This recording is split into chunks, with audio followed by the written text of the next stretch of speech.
Hey guys, tonight we're going looking for the most wanted people of the Middle Ages, the names written into royal decrees and murmured in candlelit tavern corners, and the stories of how they earned that attention.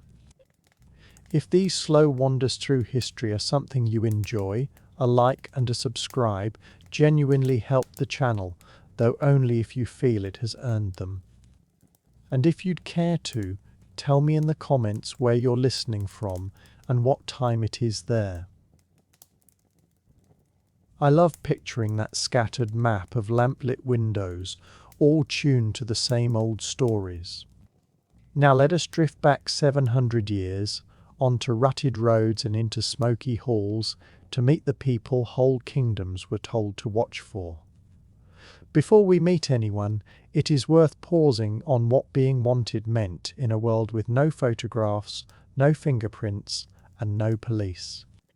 The famous poster with a face on it belongs to later centuries. The medieval world had the seal and the spoken word instead. A royal decree was sealed in warm wax, carried by riders to sheriffs and bailiffs, and read aloud in market squares and at church doors, so a name could travel far faster than the man who wore it. And behind the name sat one of the oldest and strangest ideas in the law, outlawry. In England, a man summoned to the county court 4 times running who failed to appear could be declared an outlaw, placed, quite literally, outside the law's protection. The old books said such a man bore the wolf's head. Anyone might hunt him, and no court would ask questions. His goods were forfeit, his lands lost, every honest door in the kingdom, in principle, closed to him. In practice, doors have hinges and neighbours have sympathies, and that gap between principle and practice is exactly where legends grow. There was one great exception to all this hunting, and it stood at the end of the church nave. A fugitive who reached consecrated ground. At Durham, tradition says, by grasping a bronze knocker shaped like a snarling face, could claim sanctuary for 40 days, then, if he confessed, abjure the realm, walk to a port carrying a wooden cross, and take the first ship out of England forever. The machinery was all there, and mostly it turned quietly. But every so often somebody arrived who was simply too large for it. Tonight belongs to them. We begin in Scotland with William Wallace, the man who became the most persistent headache of King Edward I of England. He was born somewhere in Scotland around 1270, the records are thin, into a family of minor gentry which should have promised a small, unremarkable life, a modest holding, local quarrels, weather to complain about. Edward had other ideas. When the Scottish royal line collapsed in the 1290s, he moved to bring Scotland under English control, and with control came garrisons, officials, and taxes. What turned Wallace from obscure gentleman into rebel is more legend than record. The stories say English soldiers killed people he loved, and some name a wife, Marian, though the documents are silent. The record does show that in May of 1297 he killed the English sheriff of Lanark, and from that night there was no quiet life to return to. He took to the hills and deep woods, gathered angry men, and became exactly the sort of name read aloud in market squares. His great moment came that September at Stirling Bridge, shared, it is fair to say, with Andrew Moray, a young northern knight whom history has half forgotten. The English army had to cross the River Forth, and the only way over was a narrow wooden bridge, wide enough for perhaps 2 horsemen abreast. Wallace and Moray did not contest the crossing. They waited on the high ground, watched the long column shuffle over, and when part of the army was across and part was not, they came down. An army that cannot reinforce itself is not really an army anymore, it is a crowd in difficulty. The day ended in a total Scottish victory, and made Wallace, briefly Guardian of Scotland, a commoner governing a kingdom in the name of its absent king. Moray, hurt in the fighting, died within weeks, leaving the legend to Wallace alone. Edward, the hard and capable king later called the Hammer of the Scots, took all of this personally. The following summer, at Falkirk, his archers broke the Scottish spear rings, and Wallace slipped from guardian back to fugitive, raiding, vanishing, reappearing, perhaps travelling as far as France to plead Scotland's case. Here is the detail worth holding. For 7 more years, the most powerful king in Britain could not lay hands on one man, which tells you how many quiet doors stood open to him, in defiance of every decree.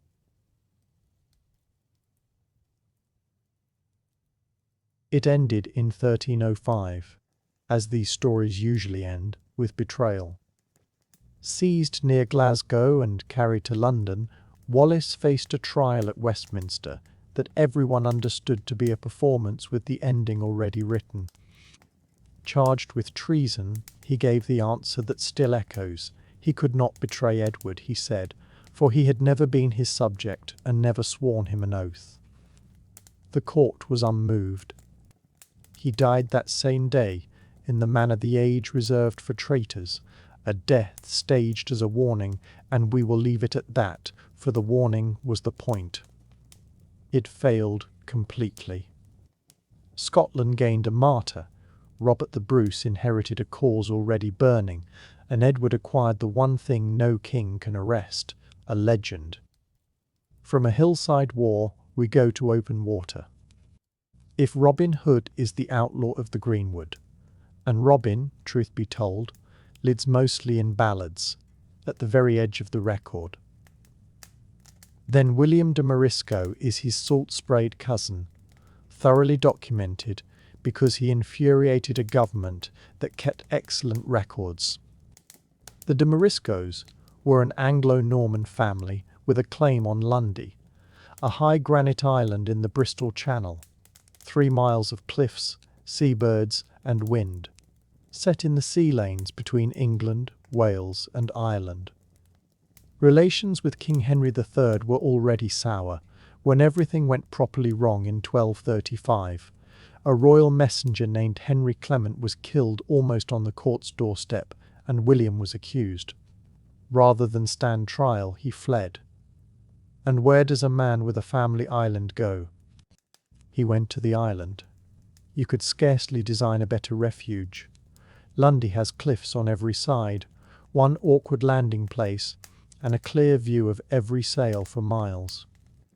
From that perch, de Morisco turned pirate, taking ships and cargoes, holding wealthy travellers for ransom, making the Bristol Channel a stretch of water merchants crossed with hearts in their mouths.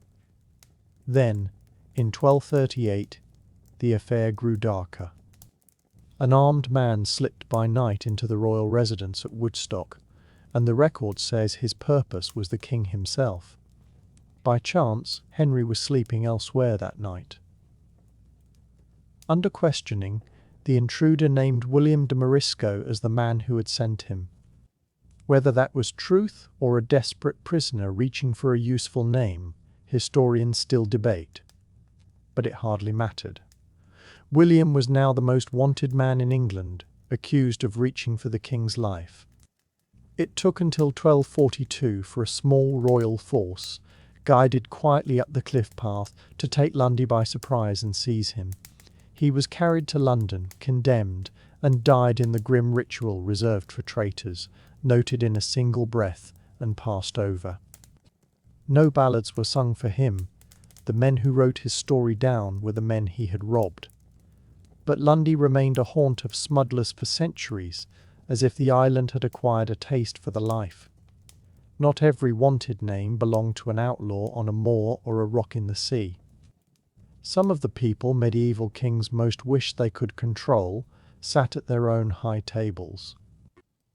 Eleanor of Aquitaine was born around 1122, heiress to a duchy of vineyards and river valleys covering much of the southwest of modern France, meaning that from girlhood she commanded more land and revenue than most of the crowned heads of Europe, a fact those heads never quite forgave.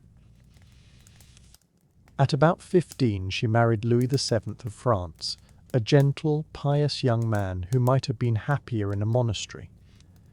When Louis set out on the Second Crusade in 1147, Eleanor went too, as a great feudal lady leading the vassals of Aquitaine. Scandalized chroniclers embroidered the journey. It is said she and her ladies rode out dressed like Amazons, a tale that surely grew in the telling, though its persistence shows how much she unsettled people. The crusade went badly, the marriage went worse. Louis wanted a serene, obedient queen, and Eleanor wanted to govern. In 1152 the marriage was annulled, officially over a question of kinship, and within 8 weeks, she married Henry Plantagenet, a decade younger and soon to be King Henry II of England. In a single season the map of Europe was redrawn, her vast lands joined his, and the King of France woke to find the English crown holding more of France than he did. With Henry she raised 8 children, among them 2 future kings, Richard the Lionheart and the endlessly unlucky John. But Eleanor was never merely the mother of kings. She ruled Aquitaine in her own right, held a famous court of poets and troubadours at Poitiers, and when her grown sons rose against their father in 1173, she chose her sons. The rising failed. Eleanor was caught trying to slip away, some accounts say disguised in men's clothing, and Henry confined her for roughly 16 years. Comfortable rooms, attentive servants, a locked horizon, because a clever, ambitious wife had proved more frightening than any rebel army. When Henry died in 1189 and Richard took the throne, one of the new king's first commands was his mother's release, and Eleanor stepped out in her late 60s and simply resumed running things. Governing England while Richard crusaded, raising the staggering ransom when he was taken prisoner. Yet the story bends, as her stories always did, and, in her late 70s, riding across the Pyrenees to fetch a granddaughter for a marriage alliance. She died in 24, at about 82, having outlived 2 royal husbands and most of her children. The church called her scandalous, and kings called her dangerous, but she was never outlawed and never priced. Hers was a different kind of wanted, watched, feared, and in the end quietly indispensable. From the most powerful woman of the 12th century, we pass to a farm girl of the 15th. Joan of Arc was born in 1412 in Domremy, a small village on the eastern edge of France, deep in the long misery of the 100 Years' War. France was losing badly. The north, Paris included, lay in English and Burgundian hands, and the heir, Charles, drifted uncrowned and unsure of himself. At around 13, Joan began to hear what she described as the voices of saints. Michael, Catherine, Margaret, telling her she was to save France and see the true king crowned. She was a peasant girl who could neither read nor write, and by every reasonable expectation her story should have ended at her own garden gate. Instead, she talked her way past a sceptical local captain, then the wary court at Chinon, then a panel of examining theologians. Desperation makes for unusual hiring decisions, and France in 1429 was desperate. So they gave her armour and a banner and sent her to Orléans, a besieged city whose fall would open the heart of France. And within days of her arrival, the siege was broken. Whatever one believes about the voices, her effect on weary soldiers was real. Men who had forgotten how to win remembered it in her presence. Then she pressed for what mattered most, the march to Reims, where Charles was anointed and crowned at last. And in a deeply religious age, that ceremony changed the war more than any battle, for France finally had an unarguable king. But a peasant girl who upstages princes and prelates stands somewhere very exposed. In May of 1430 she was captured at Compiègne by Burgundian soldiers and passed along, for a price, into English hands. Her trial at Rouen was run by churchmen whose conclusion was arranged before she spoke, and much of it circled, almost absurdly, around the charge that she wore men's clothing. Yet the transcript survives, and through it we can still hear her, quick and steady. Asked the trap question of whether she believed herself in God's grace, she answered that if she was not, she prayed God would put her there, and if she was, that God would keep her there.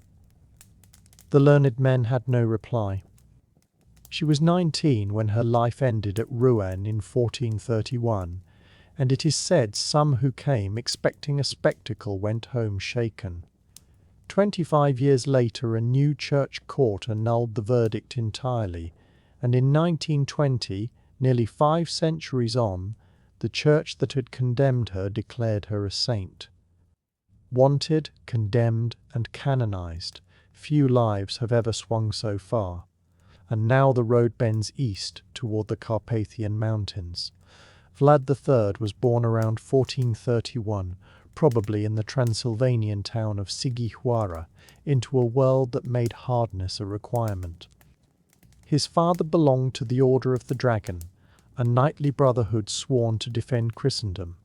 Dracal, the dragon, which is why the son was called Dracula, the dragon's son, long before any novelist borrowed the name. As a boy, he was handed to the Ottoman court as a hostage and came of age far from home, learning the inner workings of the empire he would one day defy.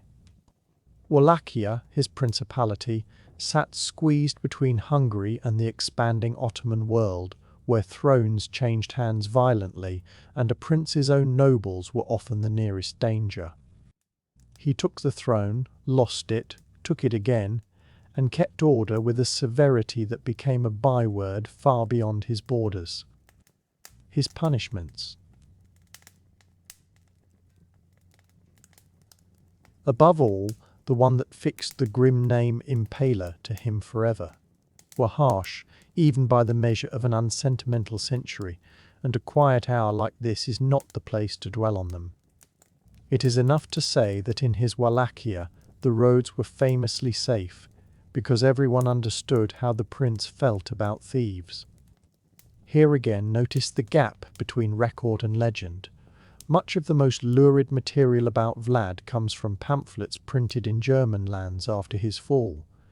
Sensational bestsellers of the new printing press, produced largely by his enemies. The sober records show a ruthless man. The pamphlets built a monster on top of him, and Romanian memory long kept a different figure, a stern, just prince who defended the land.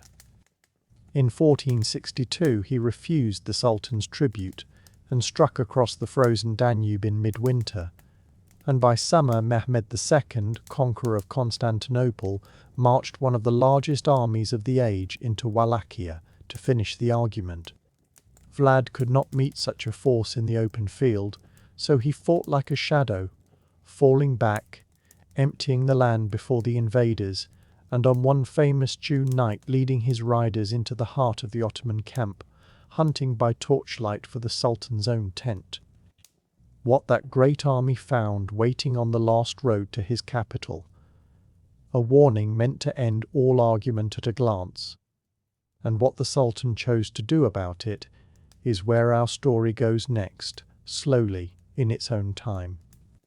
And so the story goes that when the Sultan's great army marched north in the summer of 1462 and came within sight of the road toward Vlad's capital, they looked at what the Prince of Wallachia had prepared for them, and they simply stopped. The chroniclers say the army considered the matter in silence, and then, with remarkable unanimity, decided that home was lovely at that time of year. Medieval chronicles are rarely shy about improving a story, but the heart of this one seems solid enough. Fear itself had become Vlad's fortress wall, and it held better than stone. But a reputation like that cuts both ways. The same darkness that turned back an empire also turned away Vlad's own neighbours. The boyars, The great landed nobles of Wallachia had never loved him, and in fairness he had never given them much reason to. Rival claimants to his throne circled patiently. Even his Hungarian allies found him easier to admire from a distance, and preferably from behind a locked door. Depending on which chronicle one opens, Vlad appears either as a stern patriot holding a fragile country together by sheer will, or as a man whose severity ran far beyond any purpose. The German pamphlets printed after his lifetime chose the second version with enthusiasm. The Russian accounts were kinder. The Romanian folk memory was kinder still, remembering above all a prince under whom the roads were safe and the powerful behaved themselves. He is one of those figures who arrives in the historical record already split in two. His end came in the winter of 1476 or early 1407, in battle, or possibly through betrayal, or possibly through some quiet arrangement between men who found his absence convenient. The accounts drift apart, as they so often do just when we most wish they would agree. What the sources do accept is that he did not die old and at peace. Word of his death was carried south to Constantinople, with proof enough to satisfy the Sultan that the terror of the border was finally gone. Politics, in the end, caught the man that armies could not. And then, centuries later, came the strangest chapter of all. An Irish novelist named Bram Stoker, hunting through old books for a name with the right dark music in it, found Dracula, a title Vlad had inherited from his father, a knight of the Order of the Dragon, and gave it to a fictional count in a mountain castle. The historical prince and the literary vampire have been holding hands in the popular imagination ever since, to the exasperation of historians. Very few rulers of small 15th century principalities are recognized by name in every corner of the modern world. Vlad managed it, though perhaps not in the way he would have chosen. From a prince who frightened empires, we drift now to a man who seemed unable to decide what he wanted to be, and who somehow turned that indecision into one of the most colourful careers of his age. His name was Eustace, remembered by history as Eustace the monk, though the monastery would probably have preferred to be left out of it. He was born around 1170 near Boulogne, on the northern coast of France, into a family of minor nobility. As a young man, he entered a Benedictine monastery, for reasons the records never quite explain, and left it again, for reasons the records explain even less. Later legend filled the gap generously. It was said he had travelled to Toledo in Spain to study magic, and could work small confusions and misfortunes upon his enemies. Was any of that true? Almost certainly not. But medieval storytellers knew a promising character when they saw one, and a sorcerer turned monk turned pirate was simply too fine a biography to leave unwritten. The turning point in his real story was something far more ordinary, a quarrel about money. Eustace served for a time as steward and accountant to the Count of Boulogne, and the two men fell out bitterly over the state of the accounts. Eustace was summoned to answer, declined to appear, and was declared an outlaw. And here the old machinery turned once more. The word was spoken. His lands were forfeit, and the coast of France became, overnight, a place where he could not safely sleep. So he did what a surprising number of medieval outlaws did when the land closed against them. He went to sea. The English Channel in the early 13th century was busy, profitable, and only lightly watched, and Eustace took to it as though born for the work. Operating from the Channel Islands, he gathered ships and followers and raided merchant traffic and coastal towns. And then, remarkably, he sold his services to kings. For years he fought for King John of England against Philip of France, harrying the French coast with royal blessing and royal pay. Then, when the winds of politics shifted, he changed employers with barely a pause and fought for France against England. Each crown, in its turn, was delighted to have him and furious to have lost him. The merchants of both shores were simply furious, full stop. By around 1212, he had achieved something genuinely rare. He was wanted by two kingdoms at once, a man with no country beneath his feet and no longing for one. It could not last, and it did not. In August 1217, in the war that followed King John's death, Eustace was ferrying French reinforcements toward England when an English fleet met him off the Kentish coast near the town of Sandwich, and yes, that really is the name. The English sailors, it is said, waited for the wind and let clouds of powdered lime drift across the French decks, a rough trick from a rough age. Eustace's ship was taken. He offered a great ransom, as valuable prisoners customarily did, but he had spent 20 years making certain that no sailor in the Channel would speak a word in his favour, and no one did. His story ended on that deck the same day, quietly and without ceremony, and the harbour towns of two kingdoms slipped a little easier that night. Almost at once he passed into legend, and within a generation a verse romance had been written about his tricks and his escapes. He was remembered not quite as a hero, and not quite as a villain, but as a kind of storm that had finally blown itself out over the water. Our next name carries us east into Bohemia, and to one of the strangest and most impressive military careers in European history, a general who never lost a battle and who fought much of it unable to see the battlefield at all. His name was Jan Žižka. He was born around 1360 in southern Bohemia, in what is now the Czech Republic, to a gentry family of modest means. He lost the sight of one eye early in life, no one quite knows how. He spent his middle years as a soldier of fortune, learning war in other people's quarrels. He might easily have remained a footnote. But in 1415 a Czech priest and reformer named Jan Hus was condemned for heresy at the Council of Constance and put to death, despite having travelled there under a promise of safe conduct. Bohemia did not take this quietly. The movement Hus left behind swelled into open defiance of the Catholic Church and the Holy Roman Empire, and crusade after crusade was proclaimed to put it down. The crusading knights expected disorganized peasants and townsfolk. Instead, they met Žižka. His great insight was beautifully simple. His farmers and craftsmen could not match armoured cavalry in the open field, so he simply declined to fight in the open field.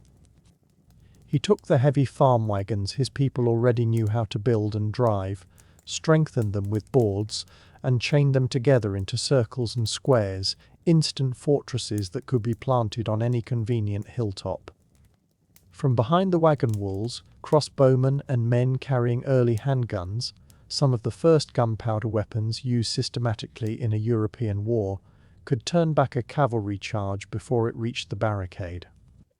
In 1420, on a ridge outside Prague that now bears his name, his small garrison turned aside a far larger crusading army.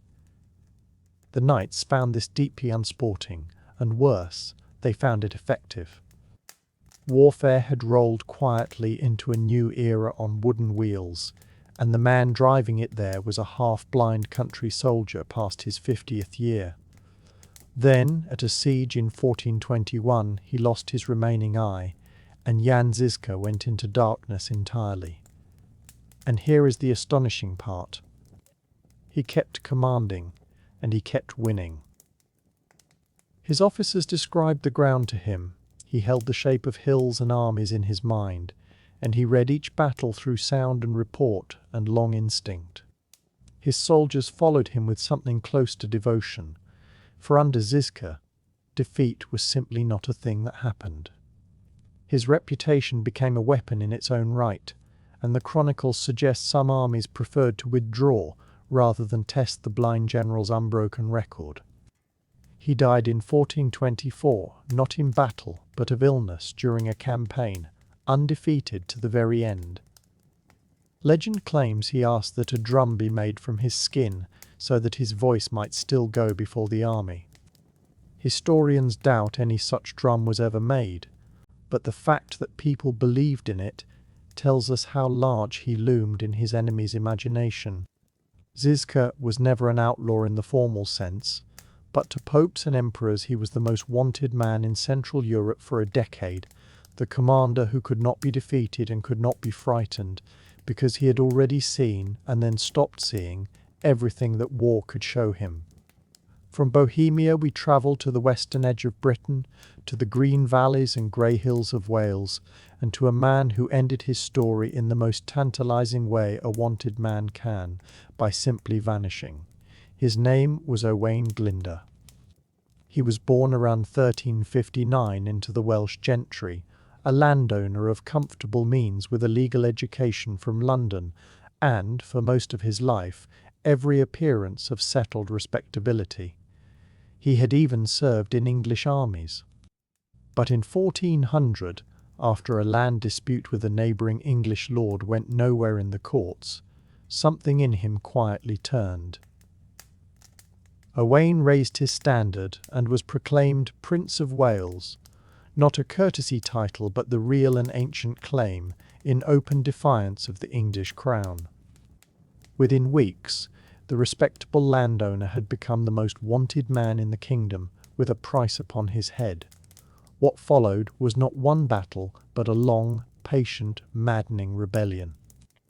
Glyndwr's forces gathered and dissolved, struck and vanished, surprising columns on forest roads, taking castles when the chance offered, and melting back into hill country that the Welsh knew stoned of the invading armies did not know at all. Storms scattered the royal expeditions so reliably that English soldiers began to mutter that he could command the weather. He could not, of course. What he commanded was the terrain, and the quiet loyalty of an entire countryside, which in that kind of war is worth more than cavalry. And this was more than raiding. At its height his rebellion summoned a parliament at Machynlleth, where, in 1404, it is said he was crowned Prince of Wales before envoys from France, Castile and Scotland. He treated with France as an ally, and drew up plans for an independent Welsh church and even Welsh universities. For a few remarkable years, an independent Wales was not a dream by the fire, but a working proposal on the table. But rebellions live on money, harvests and hope, and all three run thin in time. The English crown, under Henry IV and then his formidable son, ground patiently forward year upon year. By 49 the great castles were lost, and members of Glyndwr's own family had been taken. By 1415 the rising was embers. And then comes the part that history has never stopped enjoying. Owain Glyndwr was never captured, he was never betrayed, despite a reward that should have tempted half the island. He refused royal pardon when it was offered, and then simply slipped out of the record altogether. 1 year he was a hunted man in the hills. Afterwards he was a rumour. He likely lived out his final quiet years in the household of one of his daughters, an unremarkable old gentleman by somebody's fire, whose neighbours knew better than to ask questions. The English crown went on listing him as a fugitive for years after he had probably died, which may be the finest tribute a government ever paid a rebel, and in Wales he never really died at all. He became one of the sleeping heroes, like Arthur, said to wait in the hills until the day he is needed again. The most wanted man of all, it turns out, is the one who is never found. Our next figure stands at the very edge of the medieval world, in a castle in the Hungarian highlands, bearing a name that is still spoken carefully: Elizabeth Bathory. She was born in 1560 into one of the greatest noble houses of Hungary, and her life, on paper, was everything such a birth promised. Castles, vast estates, a powerful marriage, and, after her husband's death, direct command of a fortune that many ambitious men eyed with interest. That detail is worth remembering, for it may explain much of what followed. In the early 1600s, whispers began to gather around her castle at Cashtis, stories that young servant girls entered her service and were not seen again, and, in the more feverish tellings, that the Countess believed the youth of others could somehow preserve her own. That famous flourish, the legend that made her name, appears nowhere in the documents of her own time. It attached itself generations afterwards, the way barnacles attach to a hull. But the whispers of her own lifetime were dark enough. In 1610, the King of Hungary sent his chief minister, Count Thurzo, to investigate. His men entered the castle and reported grim findings. Testimony was gathered from hundreds of witnesses, and the tally of alleged victims swelled with each retelling, from dozens into the hundreds, numbers that say as much about rumour as about evidence. Her servants were tried and condemned. The Countess herself never faced a public trial at all. Her name was too great, her relatives too powerful, and, as some historians point out, the Crown's debts to her family were conveniently large. Instead, she was confined for the rest of her life within her own castle, and there she died in 1614. Was she guilty of everything the legends describe, or was she a wealthy widow in an age that had swift and efficient methods for removing inconvenient women from their property? Serious historians still argue both sides, and the honest answer is that the record is too tangled to be certain. What is certain is that the legend won.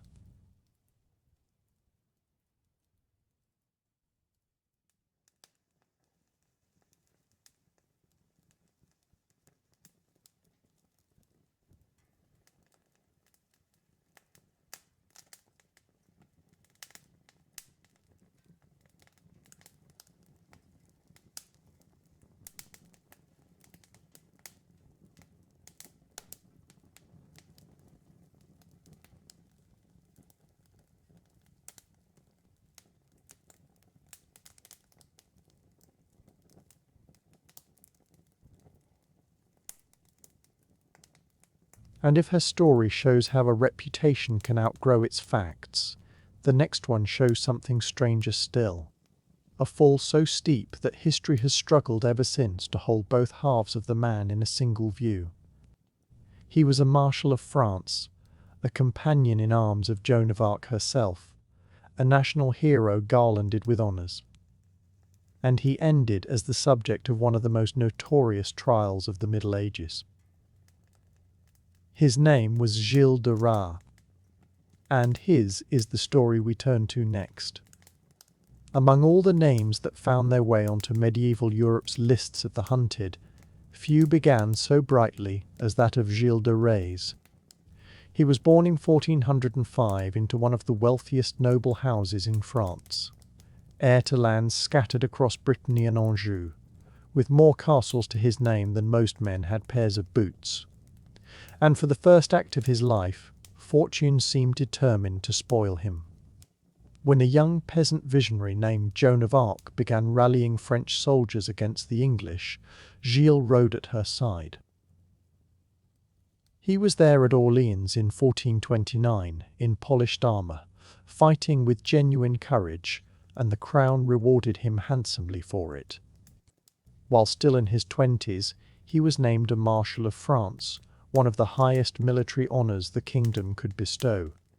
He was rich, decorated, admired, and close to royalty, the golden boy of a battered kingdom that badly needed heroes. Then the war moved on without him. After Joan was captured and executed in 1431, Gilles withdrew from soldiering, and retirement, for a nobleman of his rank, usually meant hunting, politics, and the slow, contented business of managing estates. Gilles shows otherwise. He began spending his colossal fortune at a pace that alarmed even his own family, who eventually went so far as to petition the king to restrain him.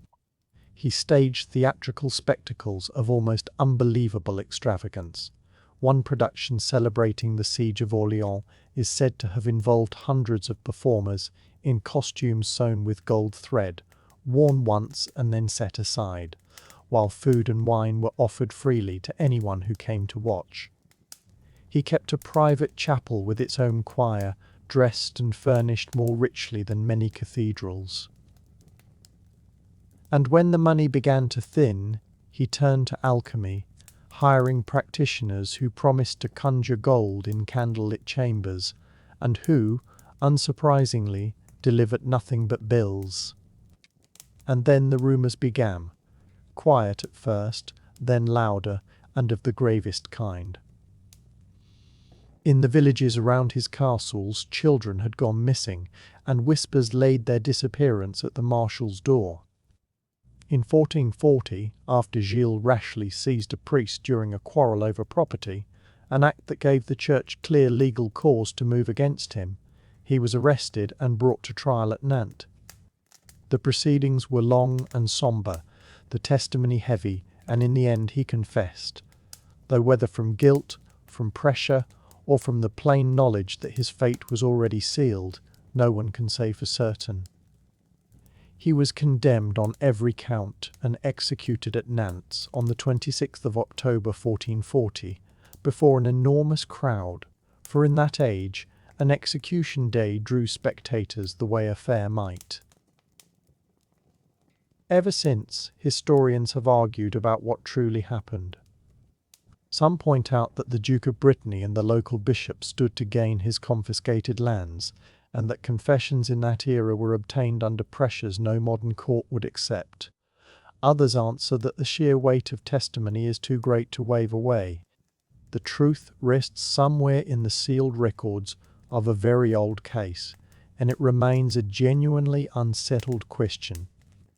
What is certain is the shape of the story. A man who had stood beside a saint in his youth ended as one of history's great cautionary tales, a reminder, retold by firelight for centuries afterwards, that today's hero can become tomorrow's dark legend.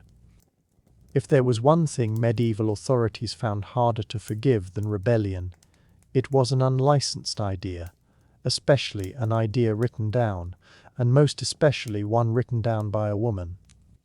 Marguerite Porret lived in the county of Hainaut, in what is now the borderland of France and Belgium, at the close of the 13th century.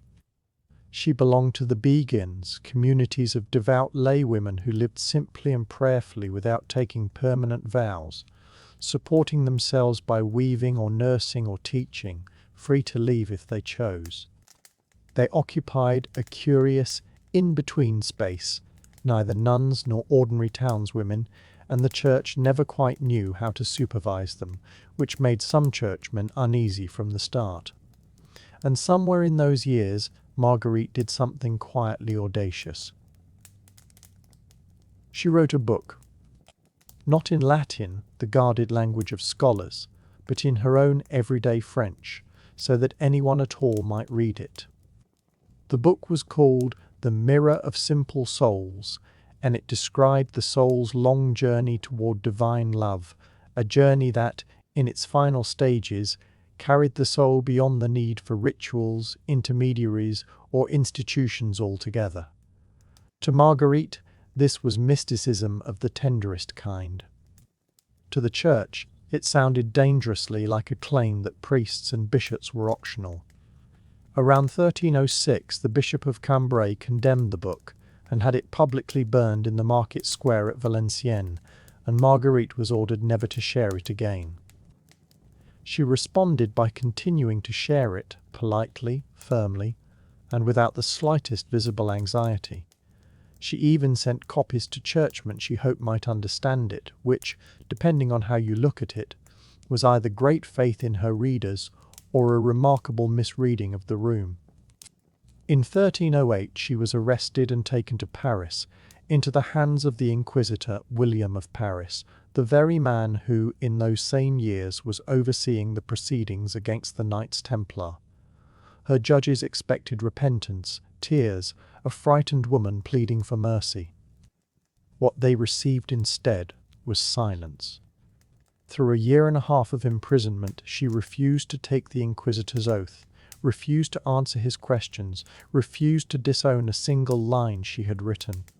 She held her ground with the calm of someone who had already made peace with the ending. Condemned at last as a relapsed heretic, she died at the stake in the Place de Grève in Paris on the 1st of June 1310, and one chronicler recorded that her composure at the end moved many in the great crowd to tears. And here is the quiet irony that history saved for last. The book outlived everyone who condemned it. Stripped of its author's name, The Mirror of Simple Souls went on being copied and translated for centuries into Latin, into Italian, into English, read devoutly in monasteries by monks and nuns who had no idea its author had ever stood trial. Not until 1946 did a scholar finally match the anonymous masterpiece to Marguerite's name. The judges had silenced the writer, but the writing simply walked on without her, which may be the gentlest revenge any book has ever taken. Centuries earlier, when gunpowder first came trickling along the trade routes into Europe, a Chinese invention passed hand to hand until it reached curious friars and ambitious armourers. In the 12 and 1300s, there were already men looking at those black dusted barrels and dreaming.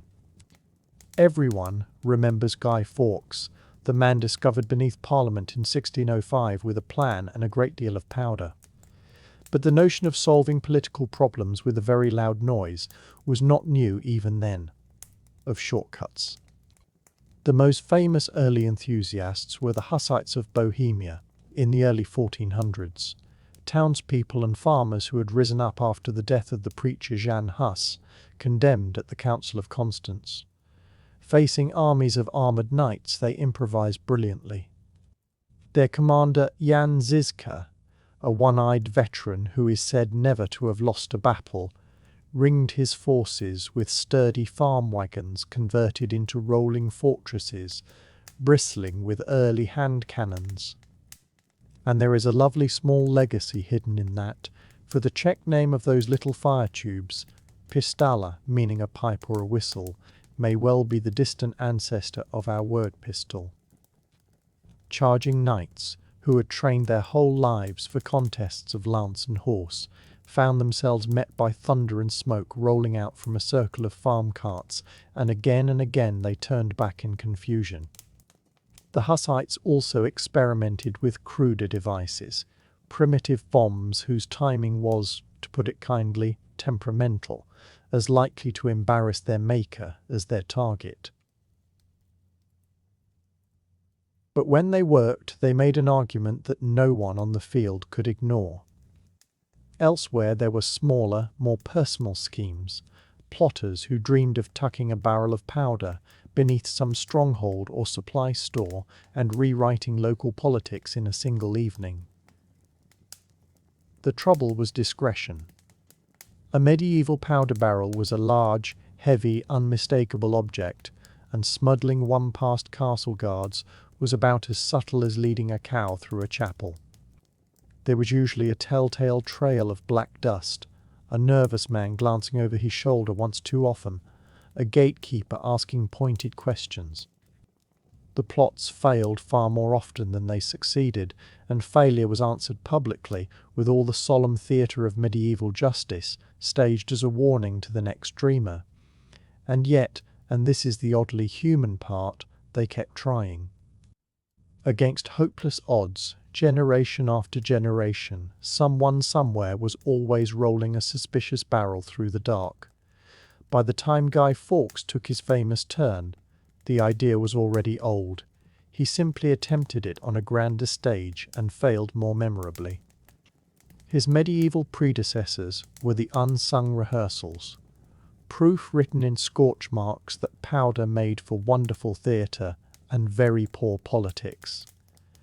Most of the figures on medieval Europe's most wanted lists earned their place through rebellion or banditry. One man earned it simply by being magnificent at his work, and his work, unfortunately for Europe, was defeating crusaders. Salah ad-Din, whom the West came to call Saladin, was born in 1137 in the town of Tikrit on the river Tigris into a Kurdish family in the service of the great lords of the region.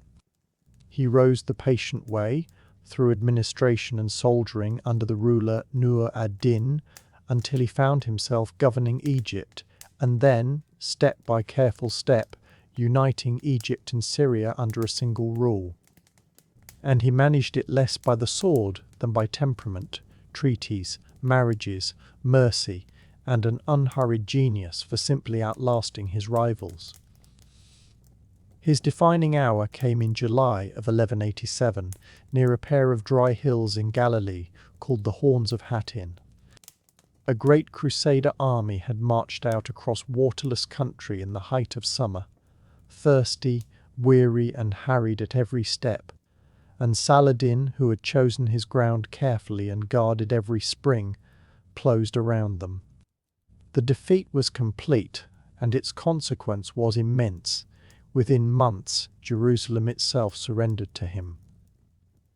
And here the story takes the turn that so confused his enemies. When the Crusaders had taken Jerusalem nearly a century earlier, in 1099, the city's fall had become infamous for its cruelty. Saladin, handed the perfect opportunity for revenge, declined it. He negotiated a peaceful surrender, set ransoms that many families could actually pay, quietly released numbers of those who could not, and allowed the defeated to depart with their dignity intact. Europe had braced itself for a monster, and instead received news of a conqueror behaving with almost embarrassing decency. The shock in the West was seismic all the same. The Pope called for a new crusade, kings took up the cross, and Richard the Lionheart of England sailed east to face him, beginning one of history's strangest rivalries. The two fought hard campaigns along the coast of the Holy Land, yet between the battles there flowed a current of courtesy that the chroniclers clearly delighted in recording. When Richard lay ill with fever, it is said that Saladin sent him fresh fruit and snow carried down from the mountains to cool his drinks. When Richard lost his horse in the press of a fight near Jaffa, the story goes that Saladin sent him 2 fine replacements, on the reasoning that so great a king ought not to be fighting on foot. The two never met face to face, and in 1192 they made a truce that left Jerusalem in Saladin's hands, but opened its roads to Christian pilgrims, a compromise that allowed both sides to sail home with something to show. Saladin died in Damascus in March of 1193, not in battle, but quietly, of an illness, and when his treasury was opened it held next to nothing, for he had given most of what he owned away. Europe's most wanted adversary, it turned out, had been its most admirable one all along, and the West never quite let go of him. For centuries afterwards, European poets and storytellers kept returning to Saladin as the model of the noble opponent.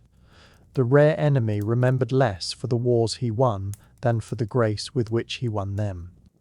Born, it is said, around 1035 into an Anglo-Saxon family of Lincolnshire, he had the misfortune of belonging to the generation whose whole world tipped over in 1066, when William of Normandy crossed the Channel, won a single momentous battle, and began methodically handing.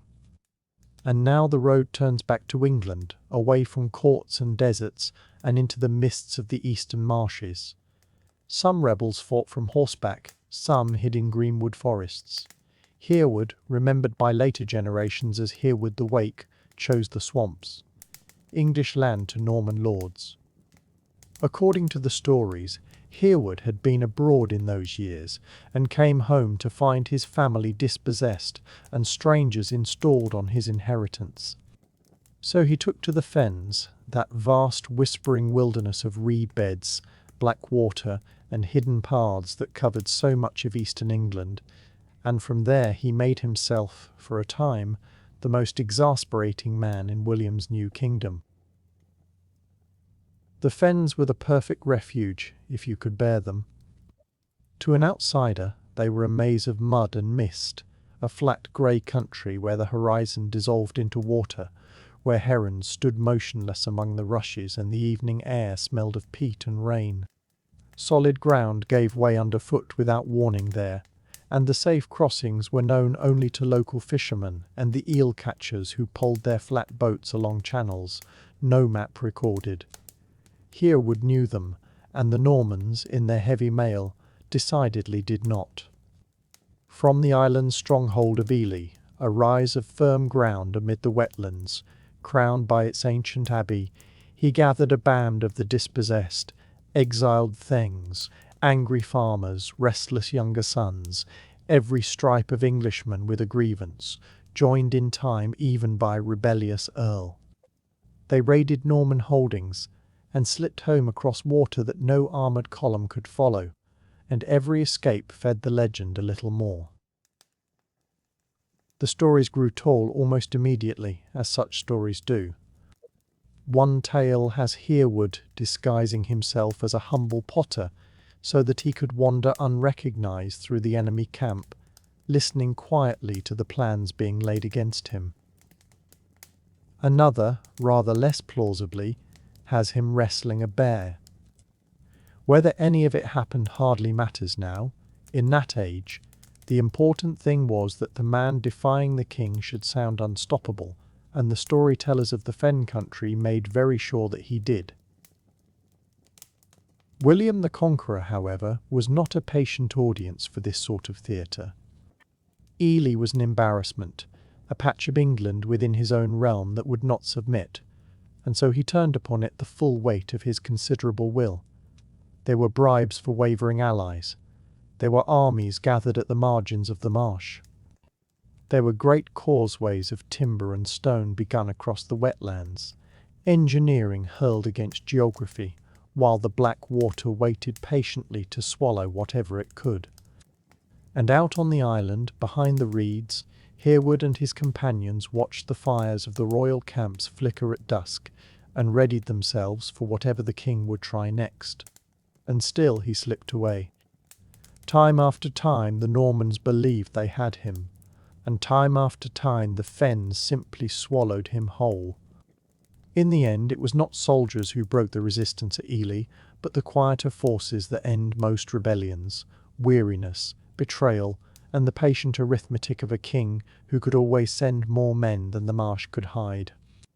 Some accounts suggest that the monks of Ely, weighing their situation, made their own peace with William, and showed his soldiers a safe path through the waters, and with that the island refuge fell at last. But Hereward himself was not there to be taken, or if he was, no one managed to hold on to him. He simply drops out of the record, the way mist lifts off the water on a mild morning. What became of him afterwards depends on which storyteller you ask. One tradition insists he was reconciled with the king in the end, pardoned, and allowed to grow old peacefully on his own land, an ending so tidy that historians tend to squint at it. Another says he fell in one last fight, cornered and defiant to the end, precisely the ending a legend would choose, and therefore one to handle with care. And there is the version I will admit a fondness for, in which he simply walked back into the fens and stayed there, growing old among the reeds and the herons, content to let the most powerful man in Europe spend the rest of his days wondering where the wild man of the marshes had gone. To the Normans he was a criminal. To the English he became a hero, a name to hold on to in a conquered country. To historians he is a genuine headache, because separating the man from the myth in Hereward's case is rather like trying to separate the water from the marsh, the two soaked into one another centuries ago. Perhaps that is fitting. His lesson, though, is clear enough. Hereward, the wake proved that you did not need an army, a castle, or even dry boots to become one of the most wanted men of your age. You needed patience, an intimate knowledge of your own ground, and the nerve to make a conqueror feel he was losing a game whose rules he had never been taught. But not every name that troubled the medieval law belonged to a rebel captain or a claimant to a throne. Sometimes, the full weight of royal justice came down on someone far humbler, a hungry farmer out under a dark sky, with a rabbit tucked inside his coat and his heart beating rather faster than he would have liked. To understand why, it helps to know something genuinely strange about the medieval countryside. Its animals were, broadly speaking, not free for the taking. The deer on the hillside, the boar in the thicket, the hare in the open field, and in many places even the rabbits in their burrows belonged, in the eyes of the law, to the king or to the local lord. A man might spend his whole life ploughing his lord's fields, mending his lord's fences, and paying his lord's dues, and still, if he said a single snare to feed his children, he crossed the line the law took with the utmost seriousness.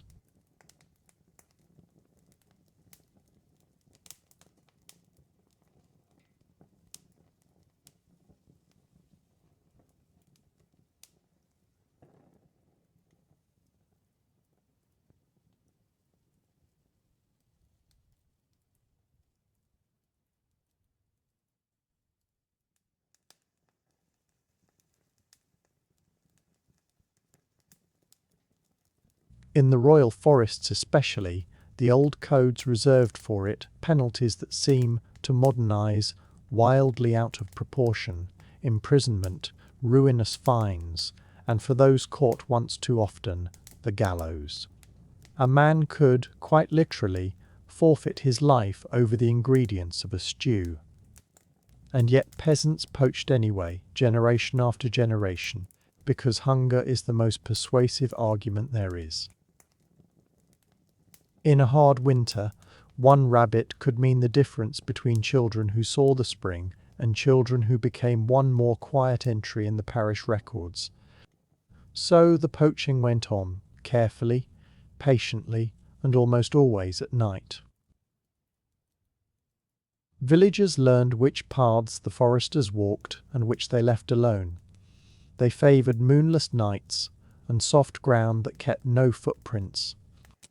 They worked with snares, with nets, sometimes with a bough kept hidden under the thatch, and every time they slipped out, they were wagering everything they had against what we would today call a modest appetizer. The severity of the law was never really about protecting the animals. It was about protecting a boundary. The message, written into every statute, was perfectly clear. This forest is mine. These creatures are mine, and your hunger changes nothing.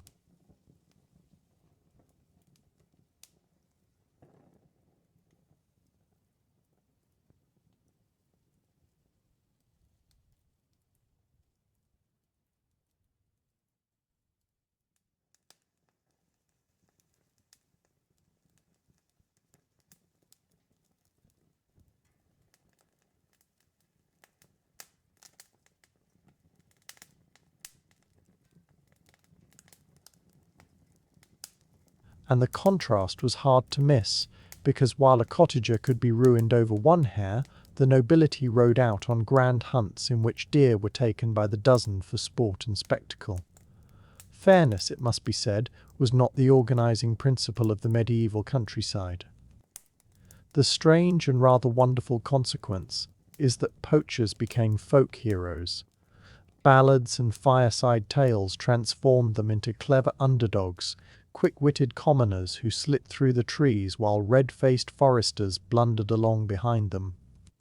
Robin Hood himself, whether he ever drew breath or not, is at heart the ultimate poacher's fantasy. The man who took the king's deer, fed the poor, and could never ever be caught. Every version of that story carried the same consoling whisper, that somewhere, someone was getting away with it. The reality, of course, was usually smaller and sadder. Most poachers who stood before a forest court received no ballads. They received fines they could not pay, or sentences they could not undo, and their names survive, if they survive at all, in a single dry line of a court roll.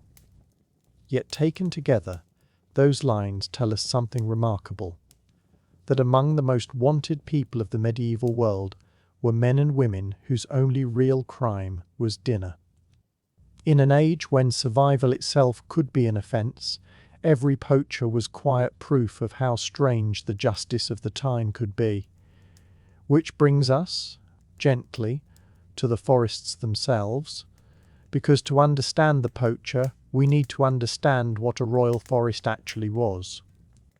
And here, the Middle Ages have a surprise for us, because a royal forest was not necessarily a forest at all. The word, in law, did not mean a deep wood. It meant a territory placed under a special code called forest law, and that territory could include heathland, marsh, meadow, farmland, and entire living villages. When a king declared a stretch of country to be royal forest, nothing visibly changed, and yet everything changed, because the people who lived there woke to find themselves inside somebody else's hunting ground. Forest law protected two things, above all, which the old documents call the vert and the venison, the green growing cover of the land, and the beasts that sheltered within it. Under its rules, ordinary customs that country people had relied on for generations, gathering fallen wood, grazing pigs beneath the oaks, clearing a corner of scrub for planting, were suddenly restricted, licensed, or forbidden outright. Even the landscape itself, in a manner of speaking, had been placed under arrest. William the Conqueror, once again, provides the most famous example.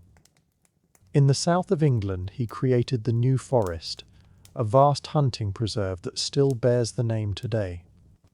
Chroniclers claimed that whole villages were emptied and churches left standing silent so that the king's deer might graze in peace, though modern historians suspect the tale grew considerably in the telling, since much of that land was poor sandy country that had never supported many people. What is not in doubt is what the New Forest meant. A king's authority could be measured in castles and crowns, but it could also be measured in this, the sheer stretch of countryside he could reserve for his own pleasure, and the confidence with which he could tell everyone else to keep out. The deer that lived there were spoken of almost as members of the royal household, the king's game, animals considered too noble for common hands. Venison became a kind of edible class marker, a meat rarely sold in any market, only given as a favour, served at a feast or taken in the chase. And what was it all for? For the hunt, which at the royal level was one of the great ceremonies of medieval life, closer in spirit to a coronation procession than to anything we would call sport. A great hunt began before dawn, and it began with specialists. While the court still slept, senior huntsmen went out alone into the grey half-light to discover where a worthy stag was lying, reading the signs of its passing, the prints in soft earth, the browsed branches, with a subtlety that took a lifetime to learn.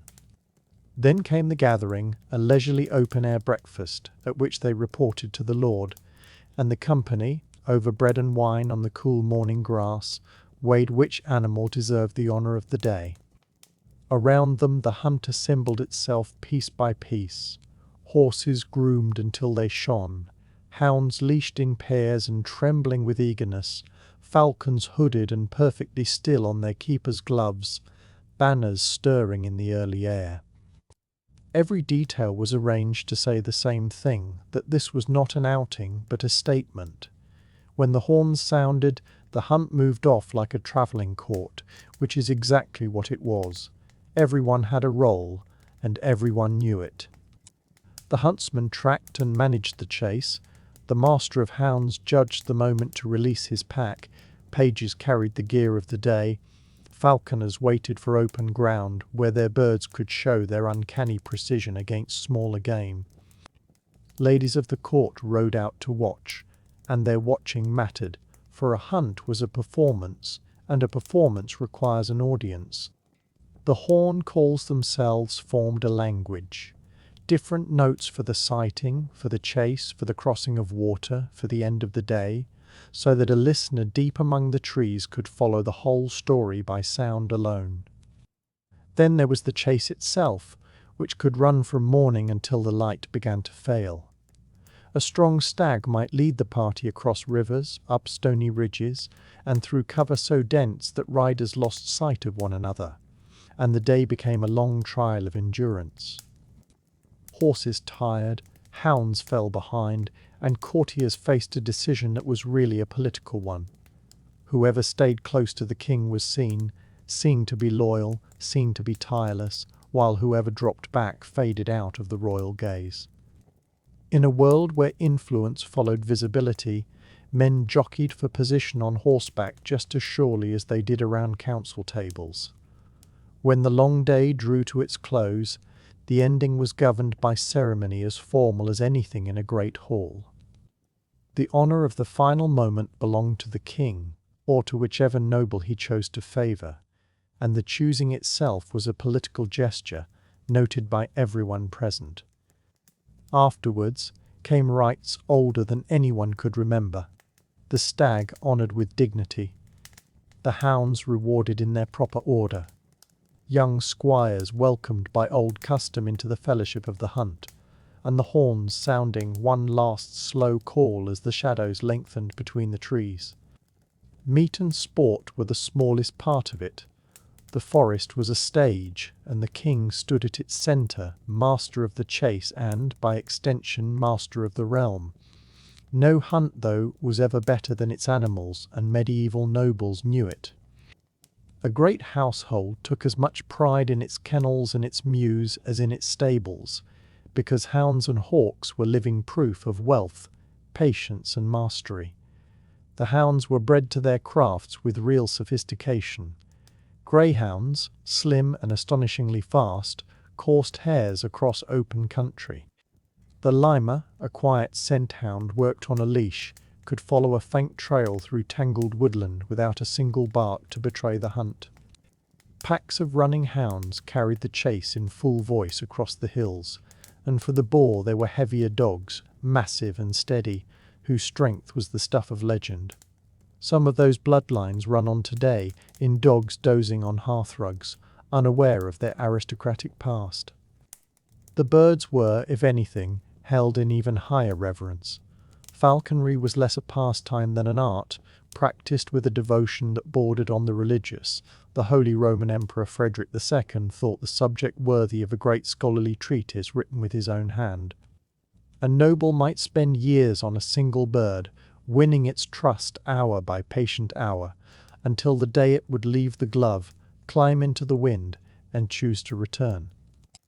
The sight of a falcon released from a king's fist, rising, circling, and then folding into its swift dive, struck medieval observers as a living emblem of royalty itself, precise, graceful, and answerable to no one. Naturally, such a symbol could not go unranked.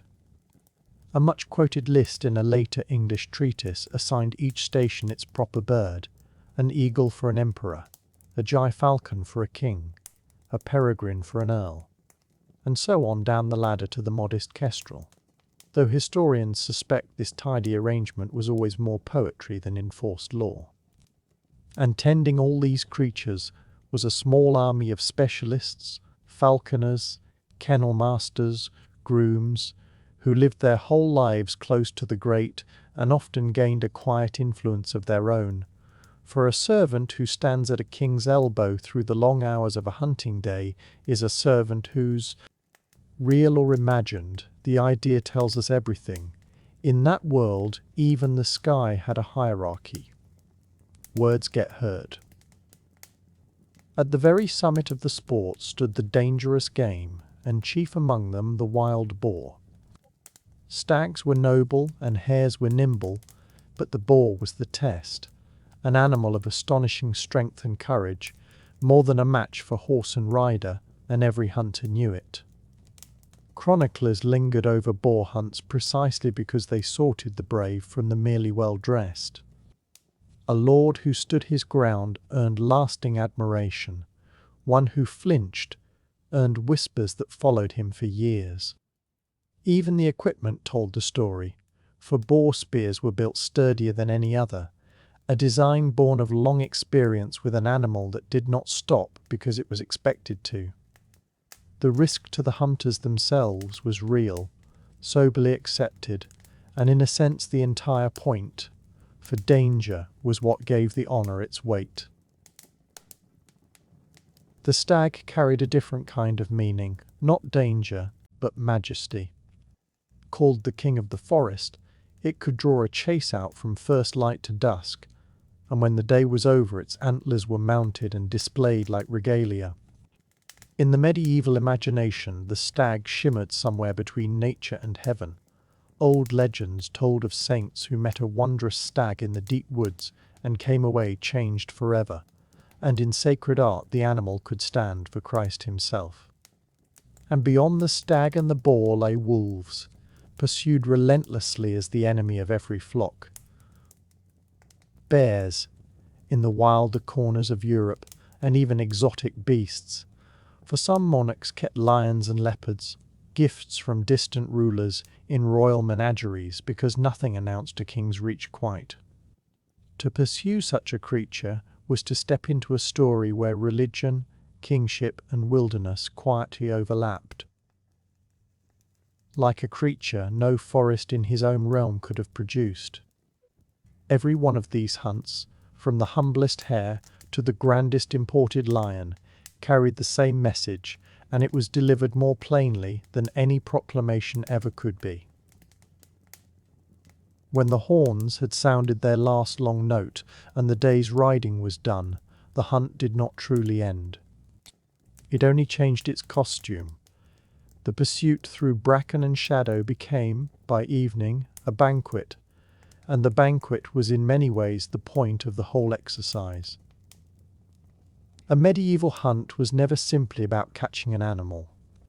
It was about everything that happened afterward, how the quarry was divided, presented, served and shared, because every one of those steps was a quiet sentence in the long grammar of power.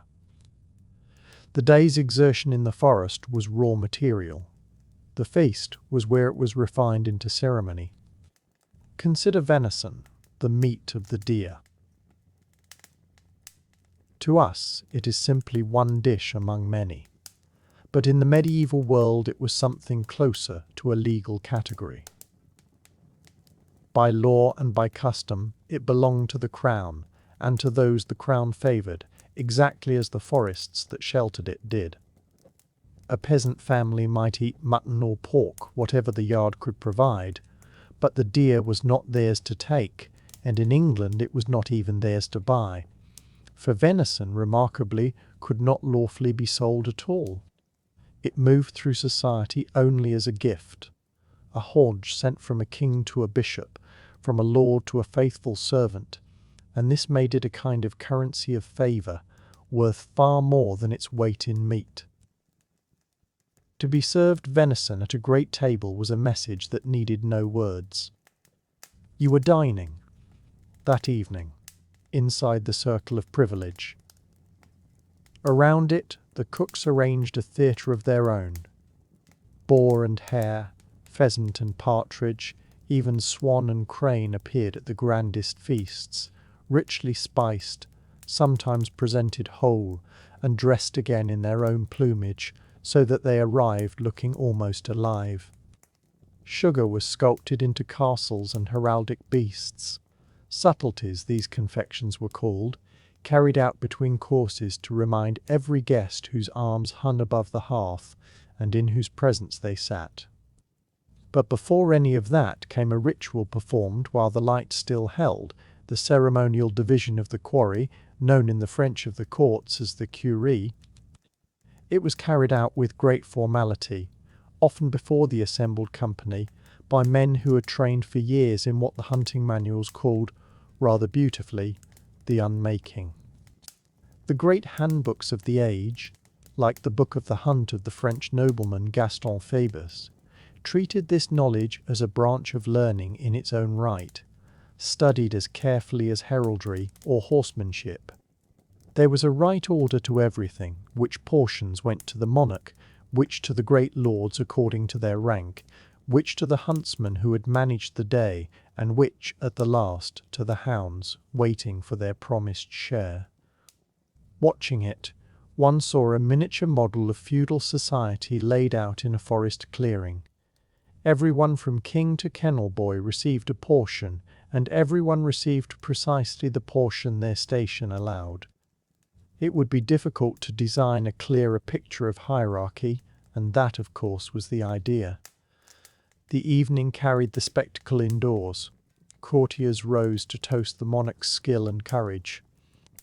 Poets recited verses comparing him to the great hunters and conquerors of antiquity, to Alexander, to Caesar, and musicians filled the hall with fanfares that made the day sound rather tidier than it had been. A successful hunt, retold over wine, became a kind of political rally, and the seating itself was a document anyone could read. To be invited at all was a favour. To be placed near the king was a career. To find oneself far down the hall was a message. A courtier might lie awake interpreting.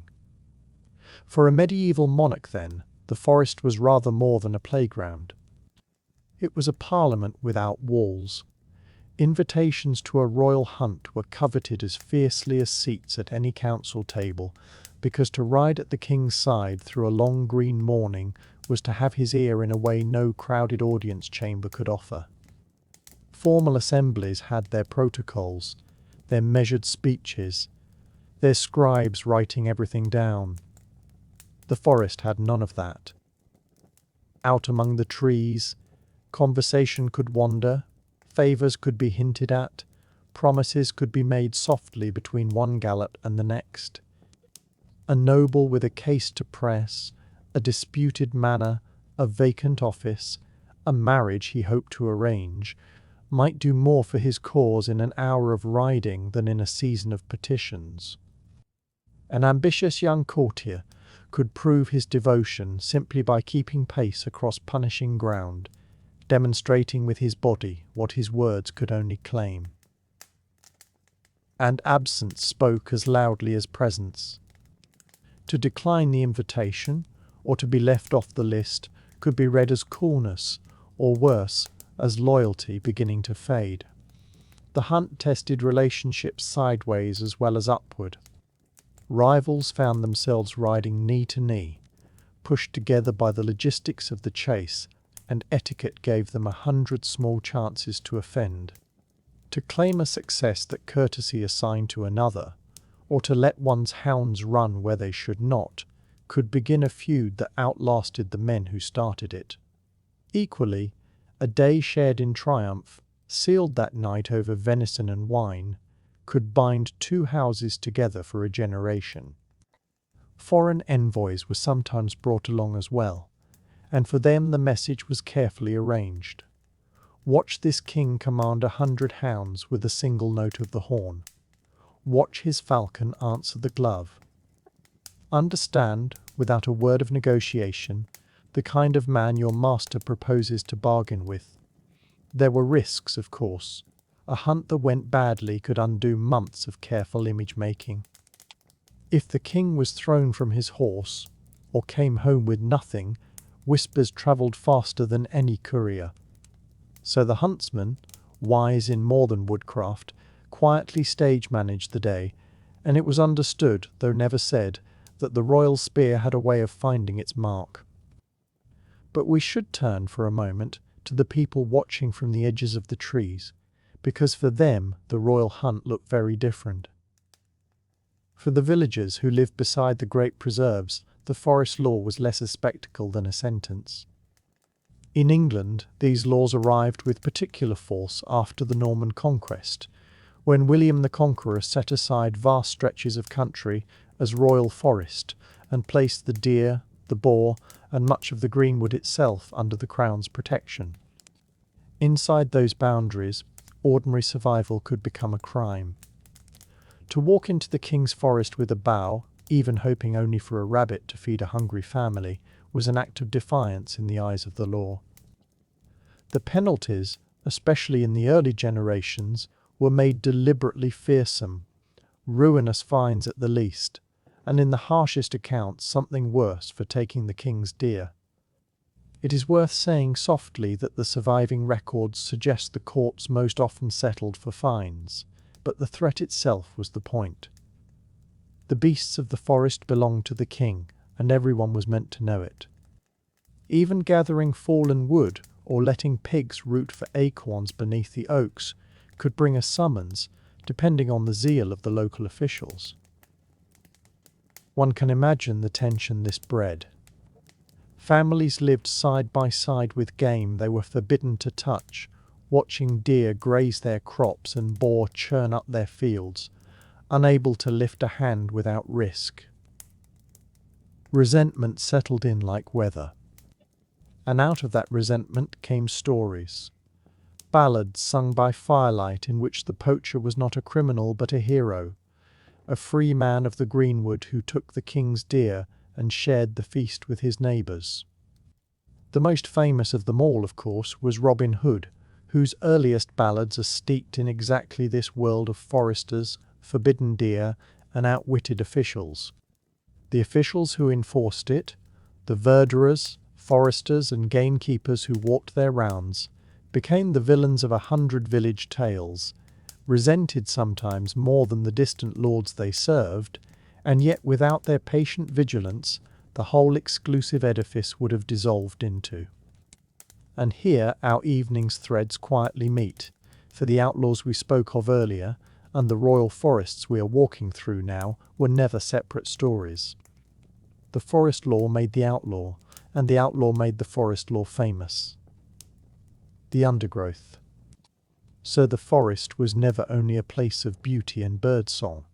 For the powerful, it was a theatre of authority.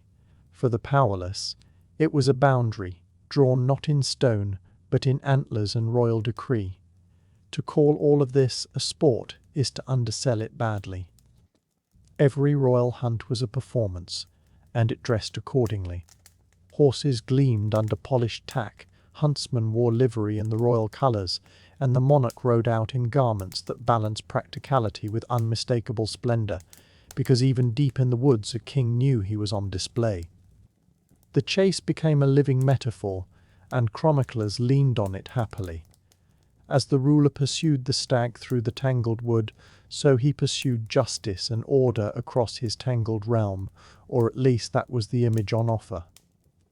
In illuminated manuscripts, kings are never weary or rain-soaked. Horns announced the beginning and marked each phase of the chase in calls the company could read like a language, and at the end came the mort, a long, haunting note blown to honour the quarry itself. For the stag was treated not as a mere prize but as a noble adversary, granted a certain dignity. They sit serene in the saddle, directing the swirl of hounds and riders with one raised hand, calm as saints. Ceremony wrapped every stage of the day. In its passing, religion was never far away either. Clergy sometimes rode with the party, or blessed it at departure, and the stag in particular carried a shimmer of the sacred. Medieval legend told of saints, Eustace and Hubert among them, who met a stag in the forest bearing a vision of the cross between its antlers and turned their lives around on the spot. So a king's triumph over a stag could be read on several levels at once, as a victory of monarchy, an echo of divine order, a small ceremonial mastery of wildness itself. For the villagers who glimpsed it from a distance, the banners, the surging hounds, the horn calls rolling over the fields, the meaning was not subtle. The king is present, the sound said. The king is strong. The king commands. Nothing so elaborate stands still forever. By the late Middle Ages, the royal hunt was so entwined with rulership that a king without hounds and hawks was almost unimaginable, and yet the ground beneath the institution was quietly shifting. Towns expanded and nibbled at the edges of the preserves. Standing armies drew royal attention, and royal money, toward war rather than ritual. In England, the Charter of the Forest of 1217, a companion to the more famous Magna Carta, softened the harshest penalties and restored some of the old common rights, and over the generations the forest law's grip loosened from monopoly into tradition. Kings still hunted, and some magnificently. The royal hunts had written a language of power that Europe went on speaking for centuries: the stag for nobility, the boar for courage, the falcon for lordship, and that language survives in coats of arms, in heraldry, in the rituals of aristocracy, and in hunting traditions that carry the shadow. Henry VIII pursued stags with something close to obsession, and the French monarchs staged hunts as elaborate as coronations. But the fear slowly drained out of the institution, leaving mostly the prestige behind. The imprint, though, never faded. Of medieval spectacle into the modern world. Poets described kings as hunters of justice. Ballad singers answered with heroes who defied the forest law, and the long argument between them became part of Europe's cultural furniture. One might even say that Robin Hood owes his immortality less to rebellion in general than to rebellion against the hunt in particular. And here there is a small door between our stories. When medieval poets reached for a comparison worthy of their hunting kings, the name they raised most often was Alexander. Knights counted him among the 9 worthies, the greatest heroes of all time, and told their own embroidered romances about his deeds. So let us walk through that door now and travel a long way south and east, and some 16 centuries back, to meet the man himself, not in a forest this time, but in a palace. It is the spring of the year 324 before the Common Era, and we are in Susa, one of the great royal cities of Persia, a winter capital of kings, famous for its wealth, its glazed and coloured brickwork, its gardens and its treasuries. Alexander of Macedon, who has spent a decade marching from the Aegean to the edge of India, has returned to the heart of the empire he won from Darius III, and he has decided that conquest alone is not enough. He does not want Macedon to rule Persia the way a garrison rules a captured town. He wants something stranger and far more ambitious, a joining of the 2 worlds into a single empire with himself at the centre of it. The instrument he chooses is not a battle and not a decree. It is a wedding, or rather a great many weddings at once. In one carefully orchestrated ceremony, Alexander himself married Statira, daughter of the late King Darius, binding himself to the royal house he had defeated, and some accounts say he took a second royal bride as well, a daughter of an earlier Persian king. His dearest friend Hephaestion was married to Statira's sister, so that, Alexander is said to have wished, their children would be cousins. And around them, some 80 or 90 of his senior officers and companions were given brides from the noblest families of Persia and Media. Given, it must be said, rather than asked, for this was not a matter on which the bridegrooms had been consulted. The ceremony followed the Persian rite. Chairs set out for the grooms in a long glittering row, the brides entering after the toasts, each led to her husband, who took her hand and greeted her with a kiss, the whole conducted with a choreography meant to be watched and remembered. The setting matched the ambition. Chroniclers describe a vast pavilion raised for the occasion, golden couches and silver-footed tables, incense drifting through lamplight, music, hangings of extraordinary richness, and days of celebration to follow. Games, performances, entertainers from across the empire. Every bride received a dowry from the royal treasury, and the generosity flowed down through the ranks. For the ordinary soldiers who had married Asian women during the Long Campaign, thousands of them by the ancient counts, had their unions formally recognized and honored with gifts of their own. Seated at the center of it all, Alexander gave the occasion the air not of a wedding, but of a founding, the birth, he seemed to be saying, of a new world. Yet beneath the gold and the incense, unease moved like a draught along the floor. For the Persian nobility, the marriages carried honor. Their daughters were now joined to the men who ruled the land, their ancient families woven into the new order rather than cast aside by it. For many of the Macedonians, however, the whole affair sat strangely. They had marched across the world to defeat Persia, and now, it seemed, their king was inviting them, perhaps instructing them, to become part of it. How that tension unfolded we shall come to in a little while. The men who gathered at Susa that spring had spent the better part of a decade learning to see Persia as the enemy. They had crossed into Asia as invaders, fought their way through Anatolia and Syria, through Egypt and Mesopotamia and the high country beyond, and they had buried friends at nearly every stage of that long road. Now their king was asking them, or rather telling them, to take Persian noblewomen as their wives. Some grumbled, quietly and among themselves, that Alexander had come to prefer the customs of the conquered to the company of his own people. Others resented something simpler, the loss of choice. A marriage arranged by one's family was a familiar thing, an old and accepted thing. A marriage commanded by one's king felt less like a bond and more like an order of the day.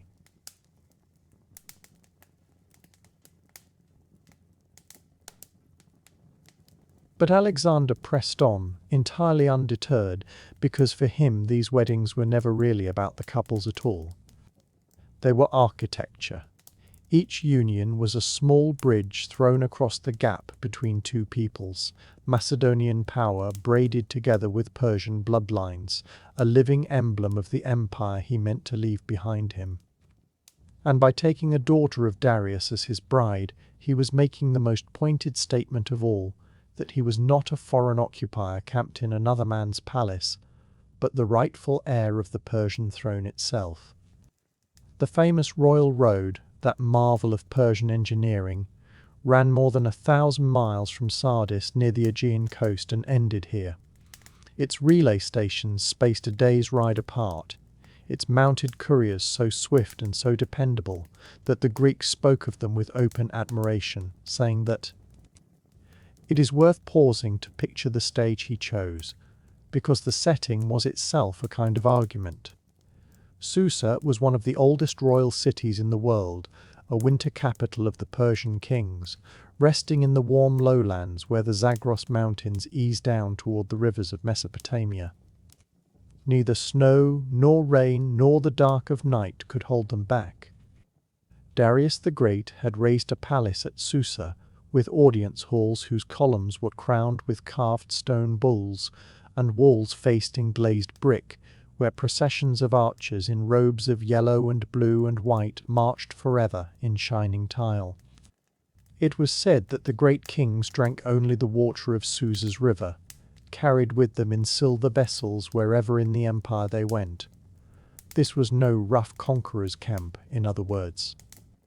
It was the administrative heart of a civilization that had governed tens of millions of people, across dozens of languages, with roads and registries and couriers, for 2 centuries. Years earlier, a royal palace at Persepolis had burned, in circumstances the ancient writers never stopped debating, and some accounts suggest Alexander regretted it. Susa he kept whole and made his own. By holding the weddings here, in the halls of the very dynasty he had defeated, he was saying plainly that he did not intend to tear that civilization down. He intended to sit at the head of it. At the center of the whole occasion stood Alexander's own marriage, a union carrying far more symbolism than sentiment. His chosen bride was Statira, daughter of Darius III, the king he had faced at Issus and Gaugamela, and then pursued across half of Asia, and who had died in the end, not at Alexander's hands, but through the treachery of his own courtiers.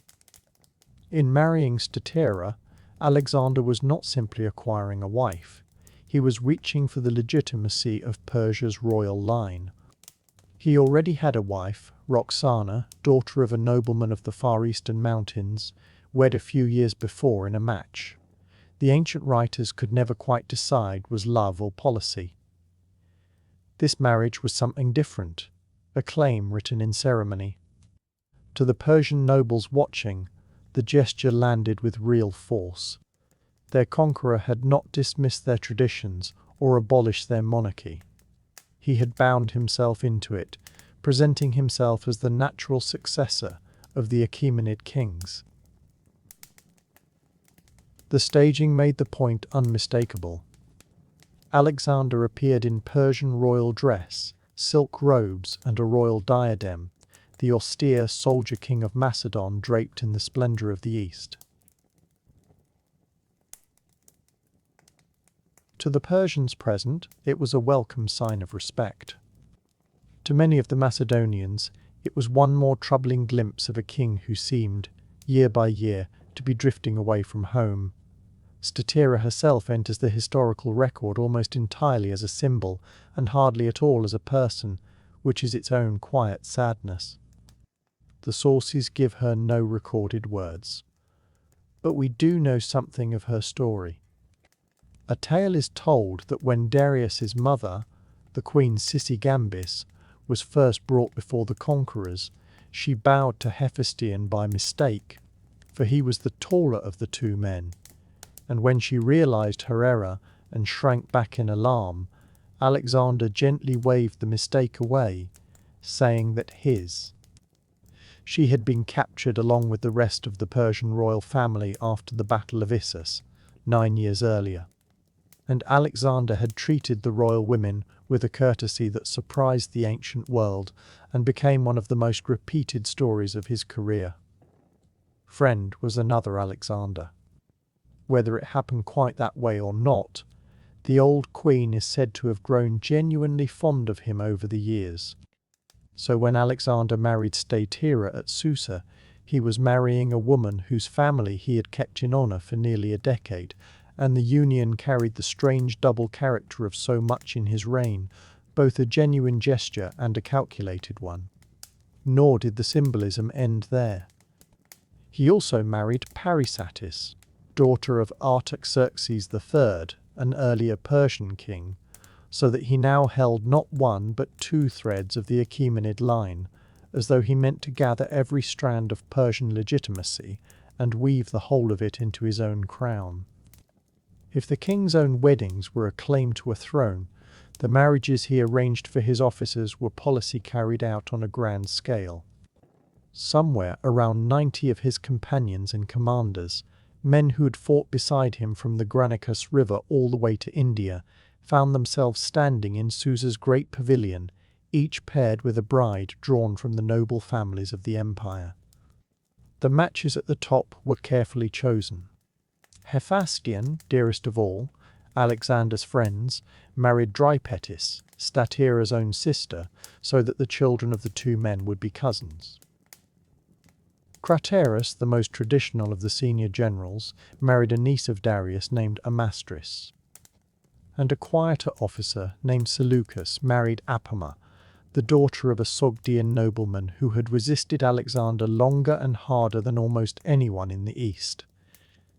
It is a gentle irony of history that of all the marriages made that day, this least celebrated one proved the most durable. Seleucus kept Apama at his side through everything that followed, and their descendants would rule a great kingdom for generations, in cities that bore her name. No one in the pavilion that day could have guessed that the future belonged to that particular couple, which is, perhaps, how the future usually behaves. The ceremony itself was conducted in the Persian manner, and one eyewitness, a court official named Chares, left a description of the setting that still glitters a little on the page. An enormous pavilion had been raised, its roof carried on gilded columns, hung with rich fabrics, floored with soft carpets, and furnished with couches for the guests, with more than 90 bridal chambers arranged around it. Chairs were set out for the bridegrooms in a long row, and after the toasts had been drunk, the brides entered in procession, each one escorted to her intended husband. Each groom rose, took his bride by the hand, and kissed her, the king performing the rite first, and the rest following his example, a detail the ancient writers thought a graceful touch. There was music, and incense, and lamplight caught in polished bronze, and the slow ceremonial movement of hundreds of people through a golden tent at the edge of an ancient city.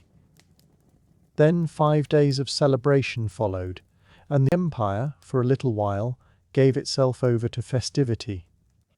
For the Persians, it must be said clearly, these weddings were not a humiliation, but an affirmation. Persian kings had always used marriage as an instrument of statecraft, binding allies and rivals and provinces together with carefully considered unions. Seen in that long light, Alexander was not betraying Greek custom so much as stepping into a role the Persians already understood, doing precisely what a new great king was expected to do, and to many in the whole occasion must have looked less like a Macedonian invention than an. Darius the Great himself, 2 centuries before, had secured his contested claim to the throne partly by marrying Atossa, daughter of Cyrus the Founder, joining his new reign to the old royal blood. Achaemenid spectacle revived. For the great noble houses, the marriages were also an opportunity of the most practical kind. Their daughters were now joined to the most powerful men in the world, which meant security, influence, and continued relevance under the new order. Persian families could now imagine grandchildren who carried both inheritances at once, and for houses that had feared being swept aside entirely, that was no small hope. The brides came in shimmering gowns embroidered with gold thread, jewels in their hair, escorted with solemnity and honoured before both peoples. And to the Persian dignitaries watching, the sight said that their traditions had not been erased but raised up. And yet even on that side of the hall there was surely some private unease. Not every family rejoiced to see a daughter wed to a man who had marched across their homeland in arms. Some must have wondered whether these unions were true partnerships or only gilded chains. But the public face was reconciliation, and behind the public face there was real hope, hope that bloodlines might mend what battlefields had broken. The feasting that followed was designed to overwhelm, and by every account it did. The tables carried golden vessels and delicacies drawn from every province of the empire, grain from Egypt, spices from India, game from the Persian uplands, and wine in quantities that later storytellers embroidered into fountains, which is likely a flourish, though the point beneath the flourish. Entertainers had been gathered from across the known world, musicians and singers from Greece, actors and dancers, and, Ches tells us, even conjurers from India whose performances astonished the guests.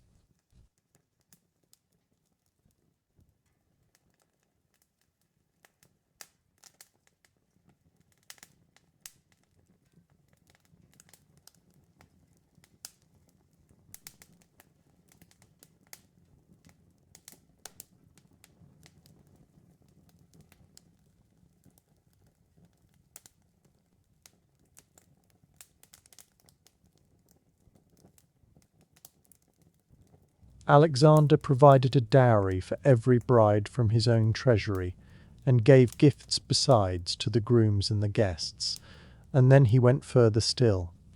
He announced that he would pay, personally, the debts of every soldier in the army. The response was wonderfully human. The men hesitated, suspecting a trick, imagining that the king merely wished to discover which of his soldiers could not manage their pay.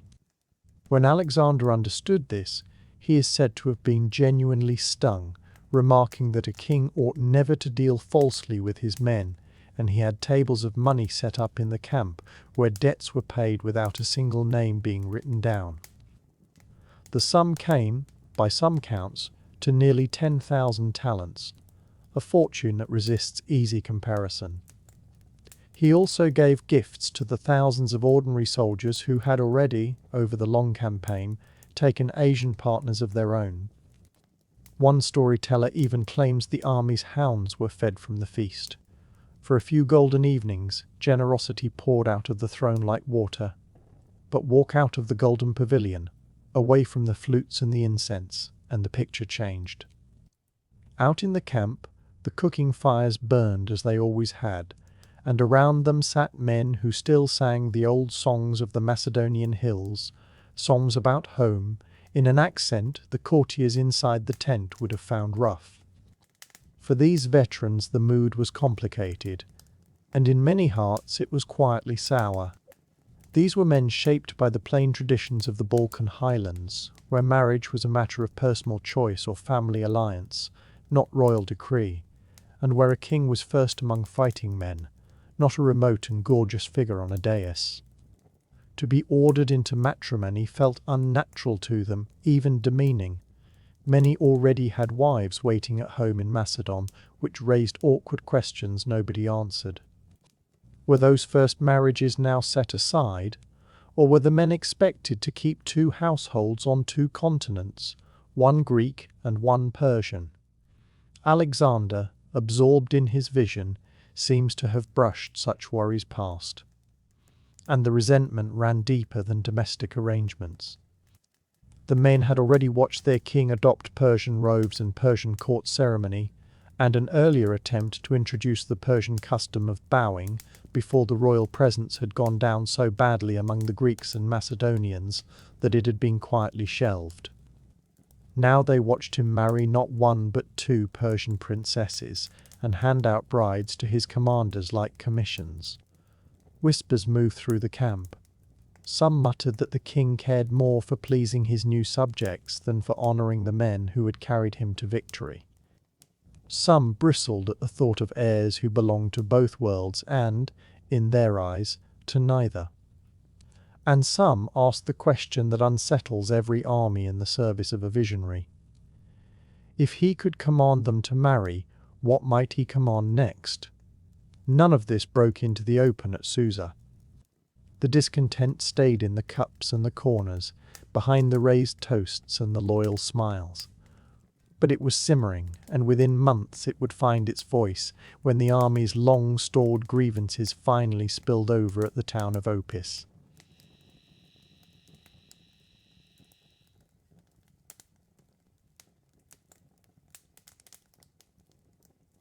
For now, it is enough to say that the same hands that applauded the weddings were slowly closing into fists, for the marriages were not an isolated pageant.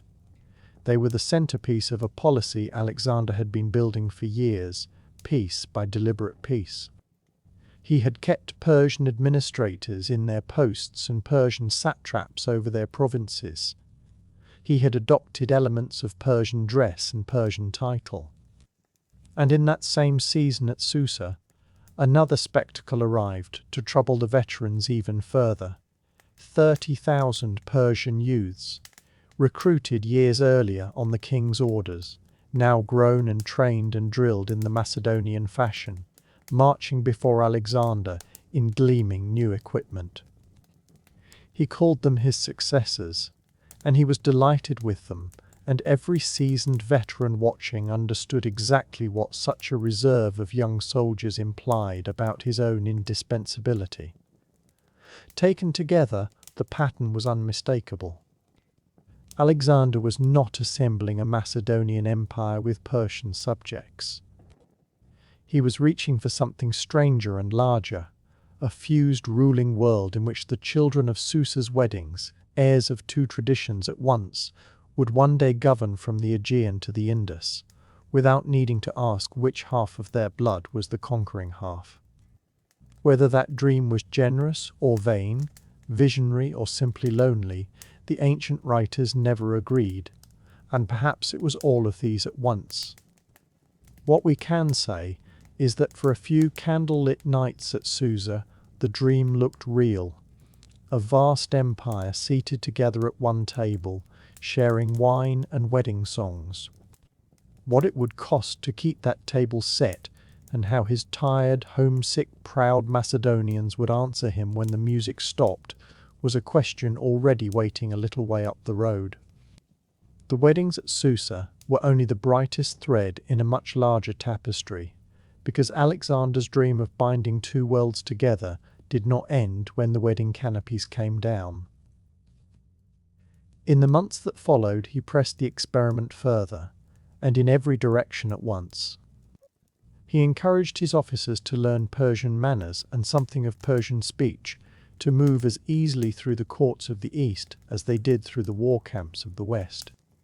He raised Persian noblemen into positions of genuine authority, as governors of provinces, as officials of his treasury, as commanders of troops who had once marched against him. And perhaps most striking of all, he ordered that 30,000 Persian boys, gathered from across the old empire, be trained in the Macedonian manner of war, drilled with the long pike, taught to move in the patient, disciplined formations that had carried his army from the shores of the Aegean. He himself had taken to wearing elements of Persian royal dress, the banded diadem among them, a sight his countrymen never quite learned to love. To the rivers of India. He is said to have called these young men the epigoni, the successors, and one can imagine how that word landed on veteran Macedonian ears. Not as a compliment, more like a door quietly closing somewhere down the corridor. Because that was the heart of the trouble. Every gesture that delighted his Persian subjects unsettled his old companions. The men who had crossed deserts and mountain ranges at his side had done so believing they were the conquerors, and now their king, dressed partly in Persian fashion, welcomed Persian nobles into his tent and spoke of a single realm in which victor and vanquished would be difficult to tell apart. To many of the old guard, this felt like the slow surrender of everything they had won, their traditions, their pride, even their sense of who they were. Yet to many Persians, watching this strange young king from the far western edge of the world, Alexander was beginning to look like something unexpected. Not a destroyer, but a rebuilder. A man who had taken their empire and now seemed genuinely interested in keeping it whole. And so the marriages at Susa stood as the crown jewel of the entire design, not merely a festival of gold and lamplight, but the first stone of a new kind of empire, one Alexander intended to build whether his soldiers approved or not. He was determined to tie East and West together, even if it meant tying the knots with golden chains. The strain showed itself openly, at least once. At a town called Opis on the river Tigris, Alexander announced that his oldest veterans would be sent home with generous pay, and the army, hearing in this the quiet shape of its own replacement, grumbled to the edge of defiance. "Send us all home," some are said to have called out, "and go campaigning with your Persians." Alexander answered, not with punishment, but with distance, withdrawing to his quarters and pointedly handing Persian officers the commands and titles that Macedonians had always held, until his old soldiers, unable to bear feeling unnecessary, gathered at his doors and asked to be reconciled. What followed was a banquet of reconciliation, at which some 9,000 guests, Macedonians and Persians seated side by side, drew wine from the same great bowl while Alexander prayed aloud for harmony, for a true partnership in rule between the two peoples. It was, by every telling, a beautiful evening, and like so much of the fusion policy, it was held together almost entirely by the man at the centre of it. But golden chains, as it turned out, do not hold for long. Once the hand that fastened them is gone. For a time, the Susa marriages did what they were meant to do, at least on the surface. They bound Macedonian officers to the great noble houses of Persia, and for a while the two aristocracies were formally, legally, one family. Yet the glue beneath the ceremony was thin. It was held in place less by affection than by Alexander's presence, by the simple fact that no officer wished to explain to the king why he had set aside the bride the king himself had chosen. And then, in the early summer of 33 before the Common Era, in the palace at Babylon, Alexander died. He was 32 years old. A fever took him in a matter of days, and with him went the weight that had been holding the experiment upright. Almost overnight, the vision of fusion began to come apart. Many of his generals quietly set aside their Persian wives, returning to earlier marriages or arranging new ones better suited to the scramble for power that followed. What had been the wedding of a generation became, within a few years, an awkward memory that most of the grooms preferred not to discuss. For the Persian brides, this was a bitter turn, and it deserves to be remembered gently. For them, the marriages had never been mere pageantry. They were daughters of great houses in a conquered empire, and marriage to the new rulers had offered a path to standing, to security, to a future in a world turned upside down around them. Some had borne children who now stood between two peoples that no longer wished to merge, claimed fully by neither. The quiet setting aside of these women revealed how fragile the foundations of the whole policy had been. Loyalty that is commanded can be very impressive to look at, but it rarely outlives the man who commands it. And yet there were exceptions, and one of them changed history. A general named Seleucus had been given a bride named Apama, the daughter of a nobleman from the eastern provinces, and unlike most of his colleagues, Seleucus kept her. She became his queen, and when he eventually carved a kingdom of his own out of the wreckage of the empire, their sons succeeded him.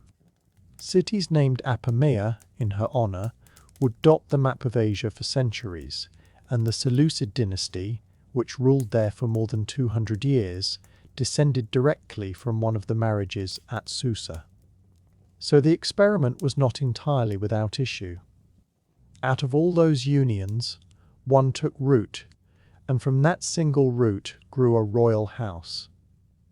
Elsewhere, though, the weddings became tangled in the long struggle over Alexander's inheritance. The generals who had dined together at Susa as brothers-in-law, drinking to one another's happiness at the same golden tables, turned against each other in the long wars of the successors, the conflicts historians call the Wars of the Diadochi. The dream of a single united realm dissolved into a map of rival kingdoms, each ruled by a man far too occupied with securing his own portion of the world to honor those old bonds. The marriages, which had been designed as the mortar of the empire, ended as footnotes in the story of its breaking apart. And yet traces of the idea lingered, the way perfume lingers in a room after the guests have gone home. Some children of the Susa unions survived, and found their way into the politics of the successor kingdoms. In many regions, the mingling of Macedonian and Persian elites left real marks, in art, in dress, in ceremony, in customs that later courts kept without quite remembering where they had come from. The sculpture and painting of the Hellenistic world carry Persian touches in ornament and costume, small quiet acknowledgements that two great civilizations had, for a moment, been asked to become one. Greek writers went on debating Alexander's Persian turn for centuries, some praising his breadth of vision, others treating it as the moment a good Macedonian king lost his way. For Persians, the memory settled into a bittersweet key of its own. Their daughters had been honoured before the whole world, and then, for the most part, set aside. Their ancient dynasties had been joined to the new power, and then dismissed in the confusion that followed.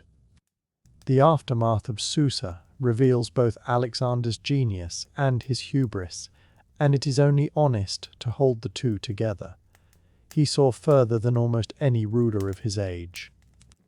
He looked at a map containing dozens of peoples, languages, and faiths, and concluded that the only durable empire would be one in which former enemies became kin.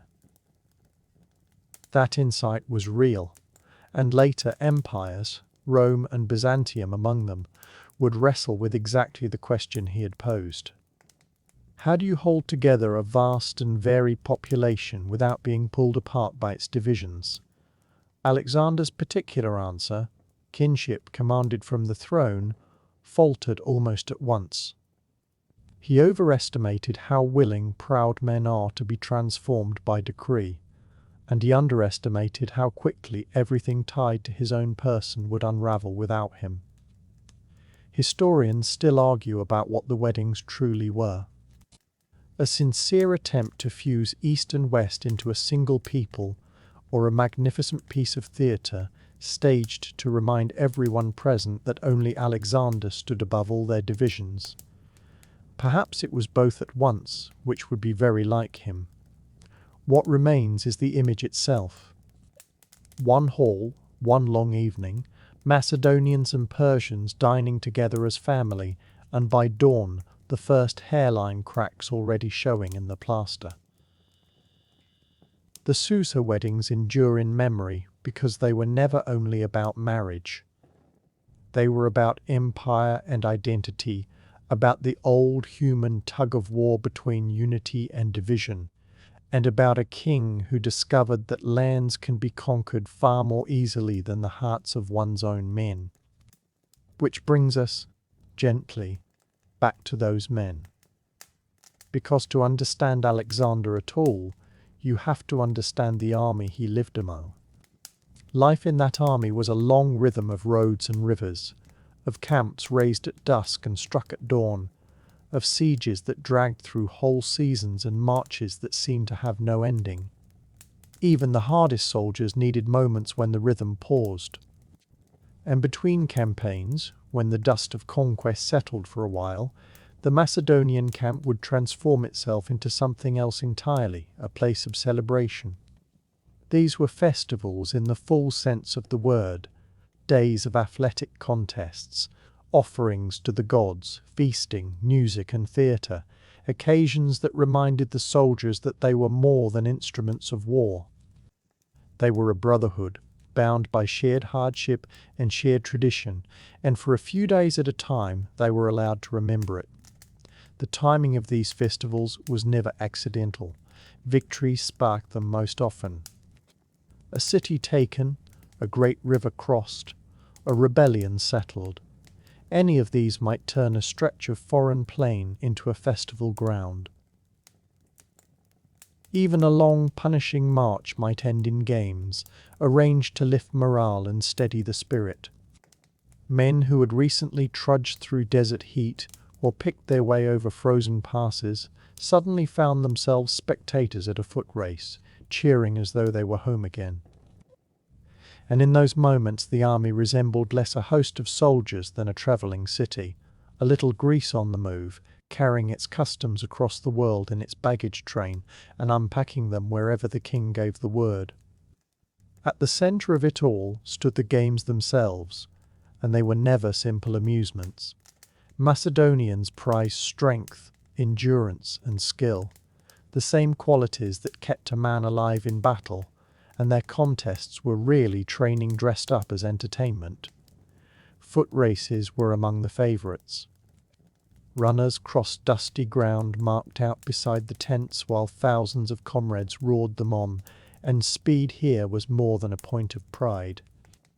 An army lives on men who can run, who can carry a message across a battlefield or reach a gap in the line before the enemy does, and a soldier who outpaced his fellows had proven something real before the eyes of the king. Wrestling was another staple, contests of balance and strength held in rings of sand or bare earth, and it taught its own quiet lessons, patience, composure, quick thinking under pressure, the qualities a man needed when he stood in formation with his shoulder against his neighbour's shield. To wrestle well before one's peers was to be remembered for it. Then there were the javelin throws and the archery, contests with the most obvious military value of all, men competing to send a spear the farthest, or to strike a distant mark cleanly, sharpening in play the very skills their trade demanded in earnest. The prizes were humble things, wreaths of olive or laurel in the old style of Olympia, sometimes a cup or a fine garment. The real reward was standing.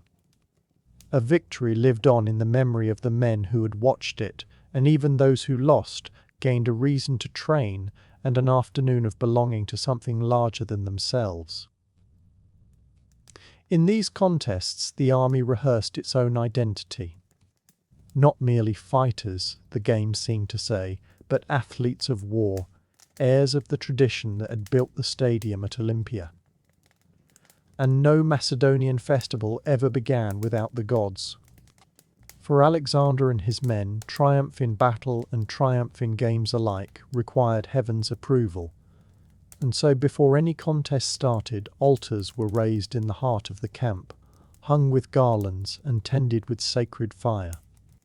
The soldiers assembled in their ranks, armour catching the sun, and a hush would settle over thousands of men at once, which is its own kind of remarkable sound. Bulls and goats and rams were led forward, their horns sometimes gilded, and offered in the old solemn ceremony to Zeus above all, and to Heracles, from whom the Macedonian royal house proudly claimed its descent.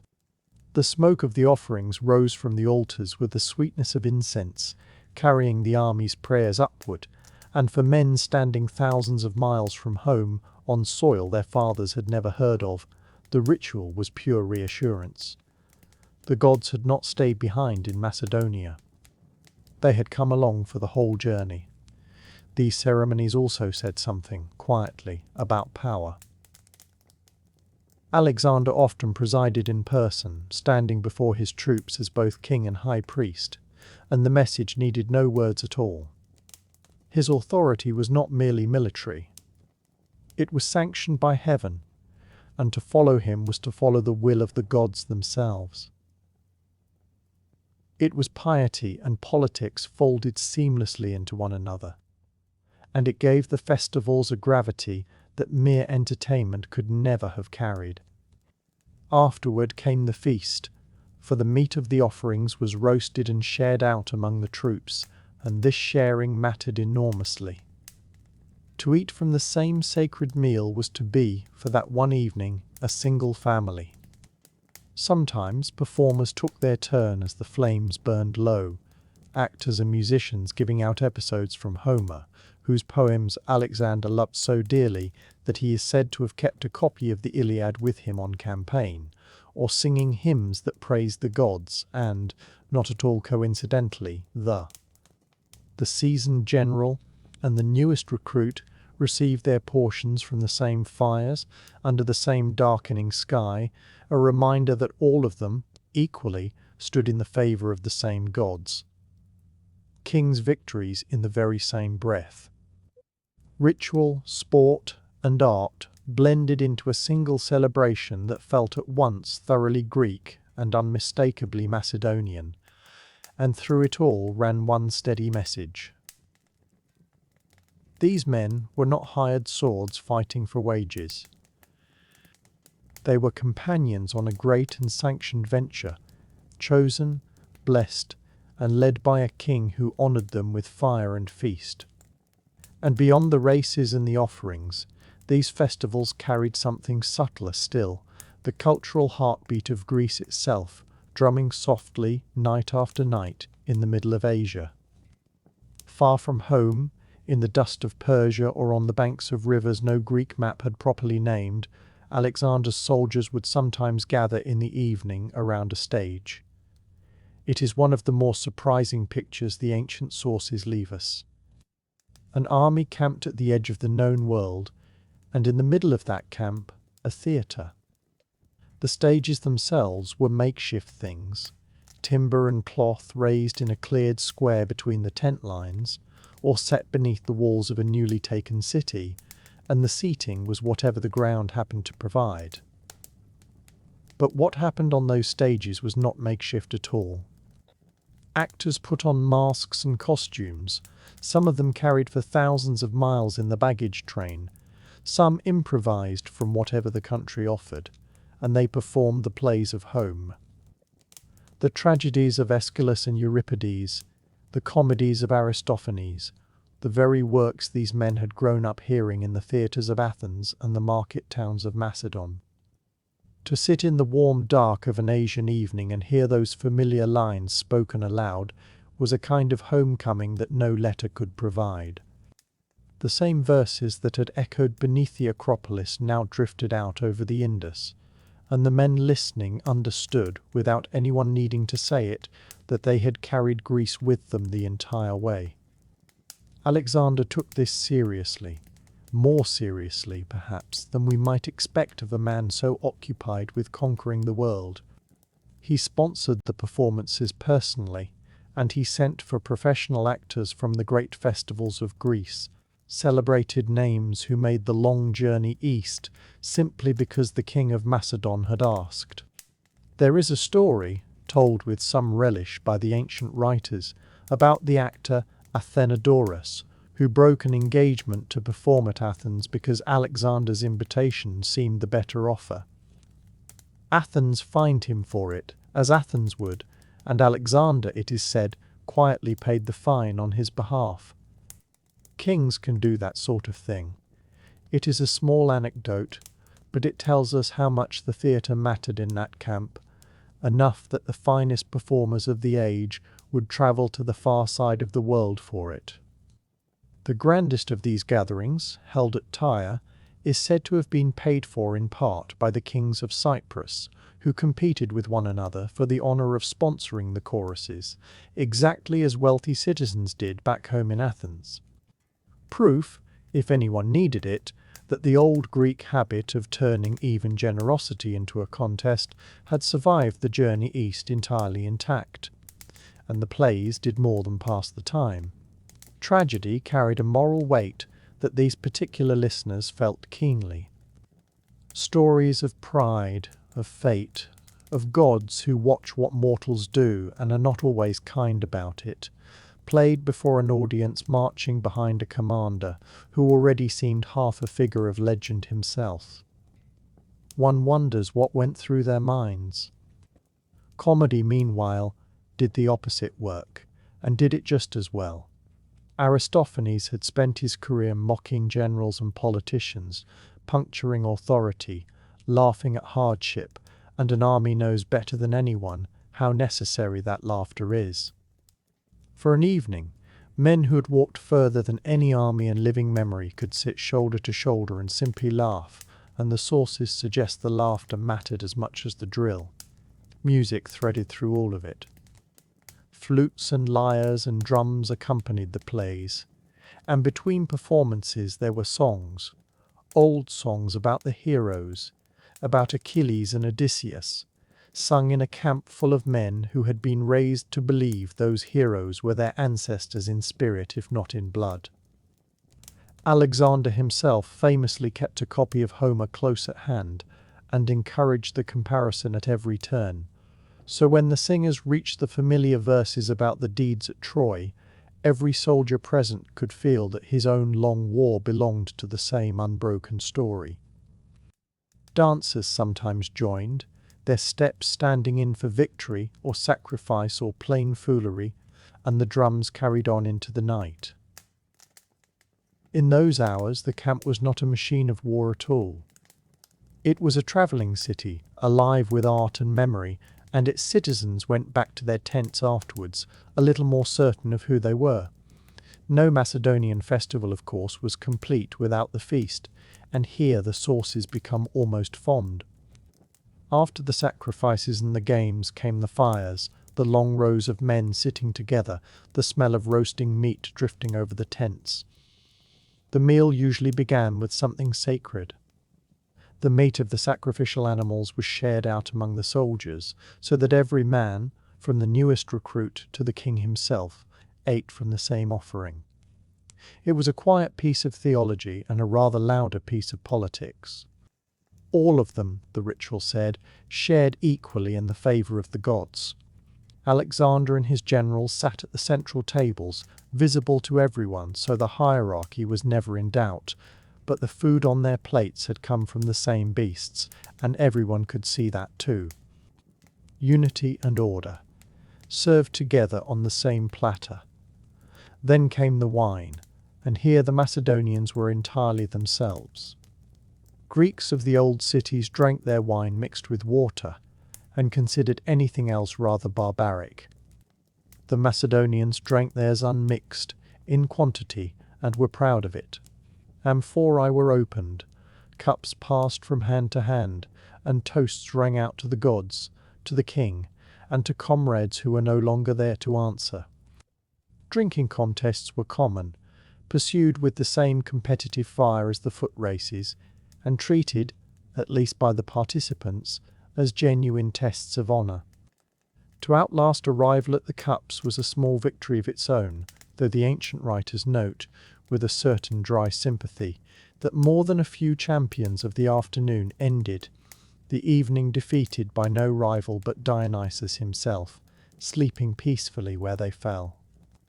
Around those fires, the army told itself its own story. Veterans recounted old battles with feats of courage that grew a little grander at each telling, while their comrades cheered or jeered as accuracy required.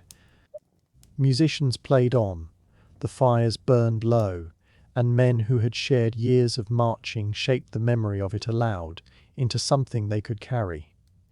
This, as much as any oath, was what bound them. And very often Alexander was right there among them, cup in hand, laughing at the same songs. Soldiers could say, and surely did say for the rest of their lives, that they had eaten and drunk beside the conqueror of Asia. No wage could buy that feeling, and Alexander, who understood such things better than almost any ruler before him, knew it perfectly well. Yet even in celebration, this remained an army that lived for war, and the festivals gave its pride of craft a stage of its own. Alongside the foot races and the wrestling came displays of the very skills that had carried Macedon across the world. The phalanx would perform for the crowd, thousands of men moving as one, shields locked, the long pikes rising and dipping in unison like a field of iron grain. To a casual onlooker it was pure spectacle. To the veterans watching, it was rehearsal, and they judged it accordingly. A line that wavered drew jeers from the crowd and something sharper from the officers, because even on a feast day, precision was the whole point. The games might be festive, but nobody who watched a phalanx wheel in perfect order ever quite forgot what it was for. The cavalry displays may have been the most beautiful of all.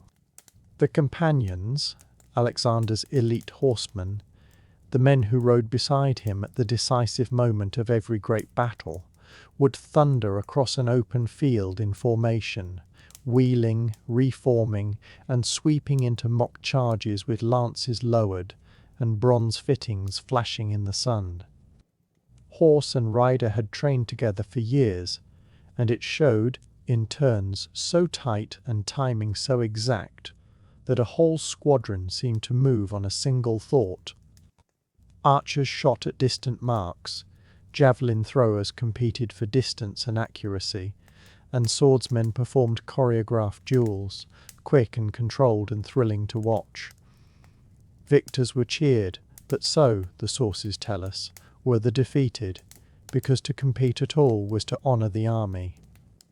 And there was an old precedent behind every one of these contests, one that every man present would have known.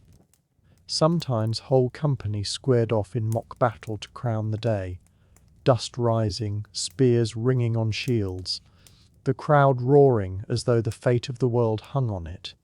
And for the men in the ranks it was both practice and pride, a chance to be seen at their best by their king and their...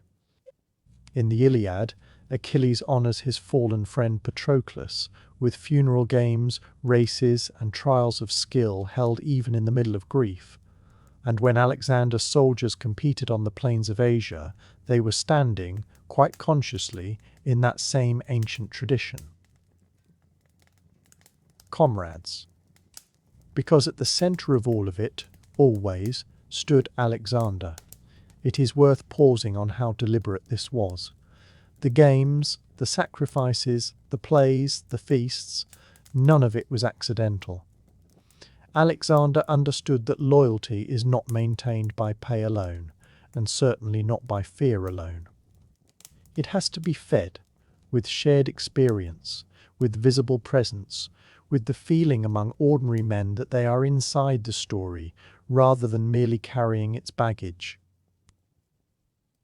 So at festival time, the king made himself a comrade. He competed in contests himself, ran and threw with the rest, and submitted himself to the same public tests of strength and skill. He drank the same wine, sang the same songs, raised the same toasts to the fallen. And then, within the same festival, the sacrifices to Zeus and to Heracles, the ancestor his family claimed, would lift him quietly back above the crowd, a man linked by blood and favour to the divine. Companion and chosen one, both at once. It was a balancing act very few rulers in history have managed, and Alexander performed it by all accounts without apparent effort. The festivals were also where reward was made public. Promotions were announced before the assembled army, gifts presented, praise spoken aloud where a man's entire company could hear it. A crown of olive leaves or a golden cup handed over by the king was worth many times its weight, because everyone present had seen the king's own hand give it. Recognition, witnessed, is one of the oldest currencies there is, and Alexander spent it generously and precisely. And there was always another audience. The festivals were never staged for Macedonian eyes alone. Persian nobles, Egyptian priests, allied rulers, envoys from cities that were still deciding what they thought of this young king, all were invited to watch, and what they watched was a message. A Persian aristocrat observing the phalanx drill, or the companion cavalry crossing a dusty plain in faultless order, did not need the message explained. This army does not tire, it said. This army does not rest. But there was a second message folded inside the first, and it was subtler. Alexander sacrificed not only to the Greek gods but, in many places, to the local ones as well, honouring the temples and traditions of the lands he had entered, to the peoples of his new empire. And it is worth remembering that Persia was among the great civilizations of the earth, with roads and archives and a tradition of kingship far older than Macedon's. This suggested something other than simple conquest. It suggested incorporation, a place within something larger, a ruler who meant to bridge worlds rather than merely trample one beneath the other. Whether he could truly have done so is one of history's great open questions, but the festivals were where the promise was performed. Even the seating at the feast carried meaning. To observe who sat nearest the king was to read the hierarchy of the new world at a glance. It was propaganda, certainly, but propaganda dressed as joy, and it worked on Macedonians and foreigners alike. When historians look back on Alexander, they tend, naturally, to dwell on the battles, the sieges, the sheer impossible distance of the marching.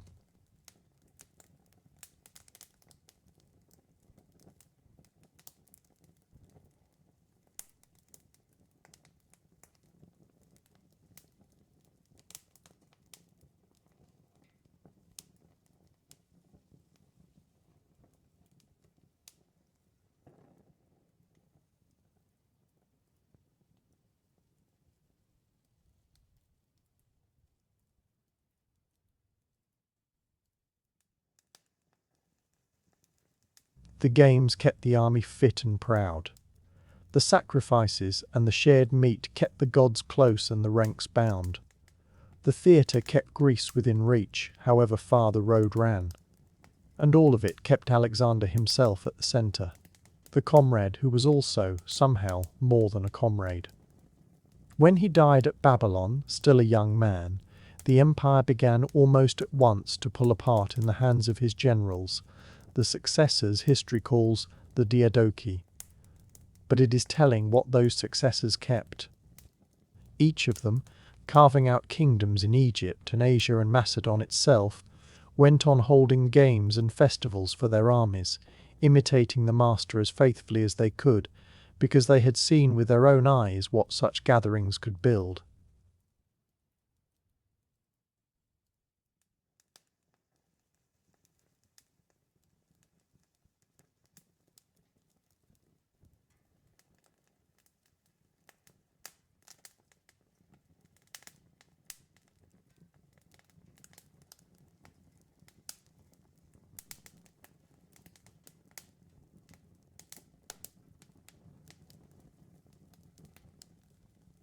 The idea of the festival endured, a memory of a brief season when war and culture, discipline and joy had somehow marched under a single banner.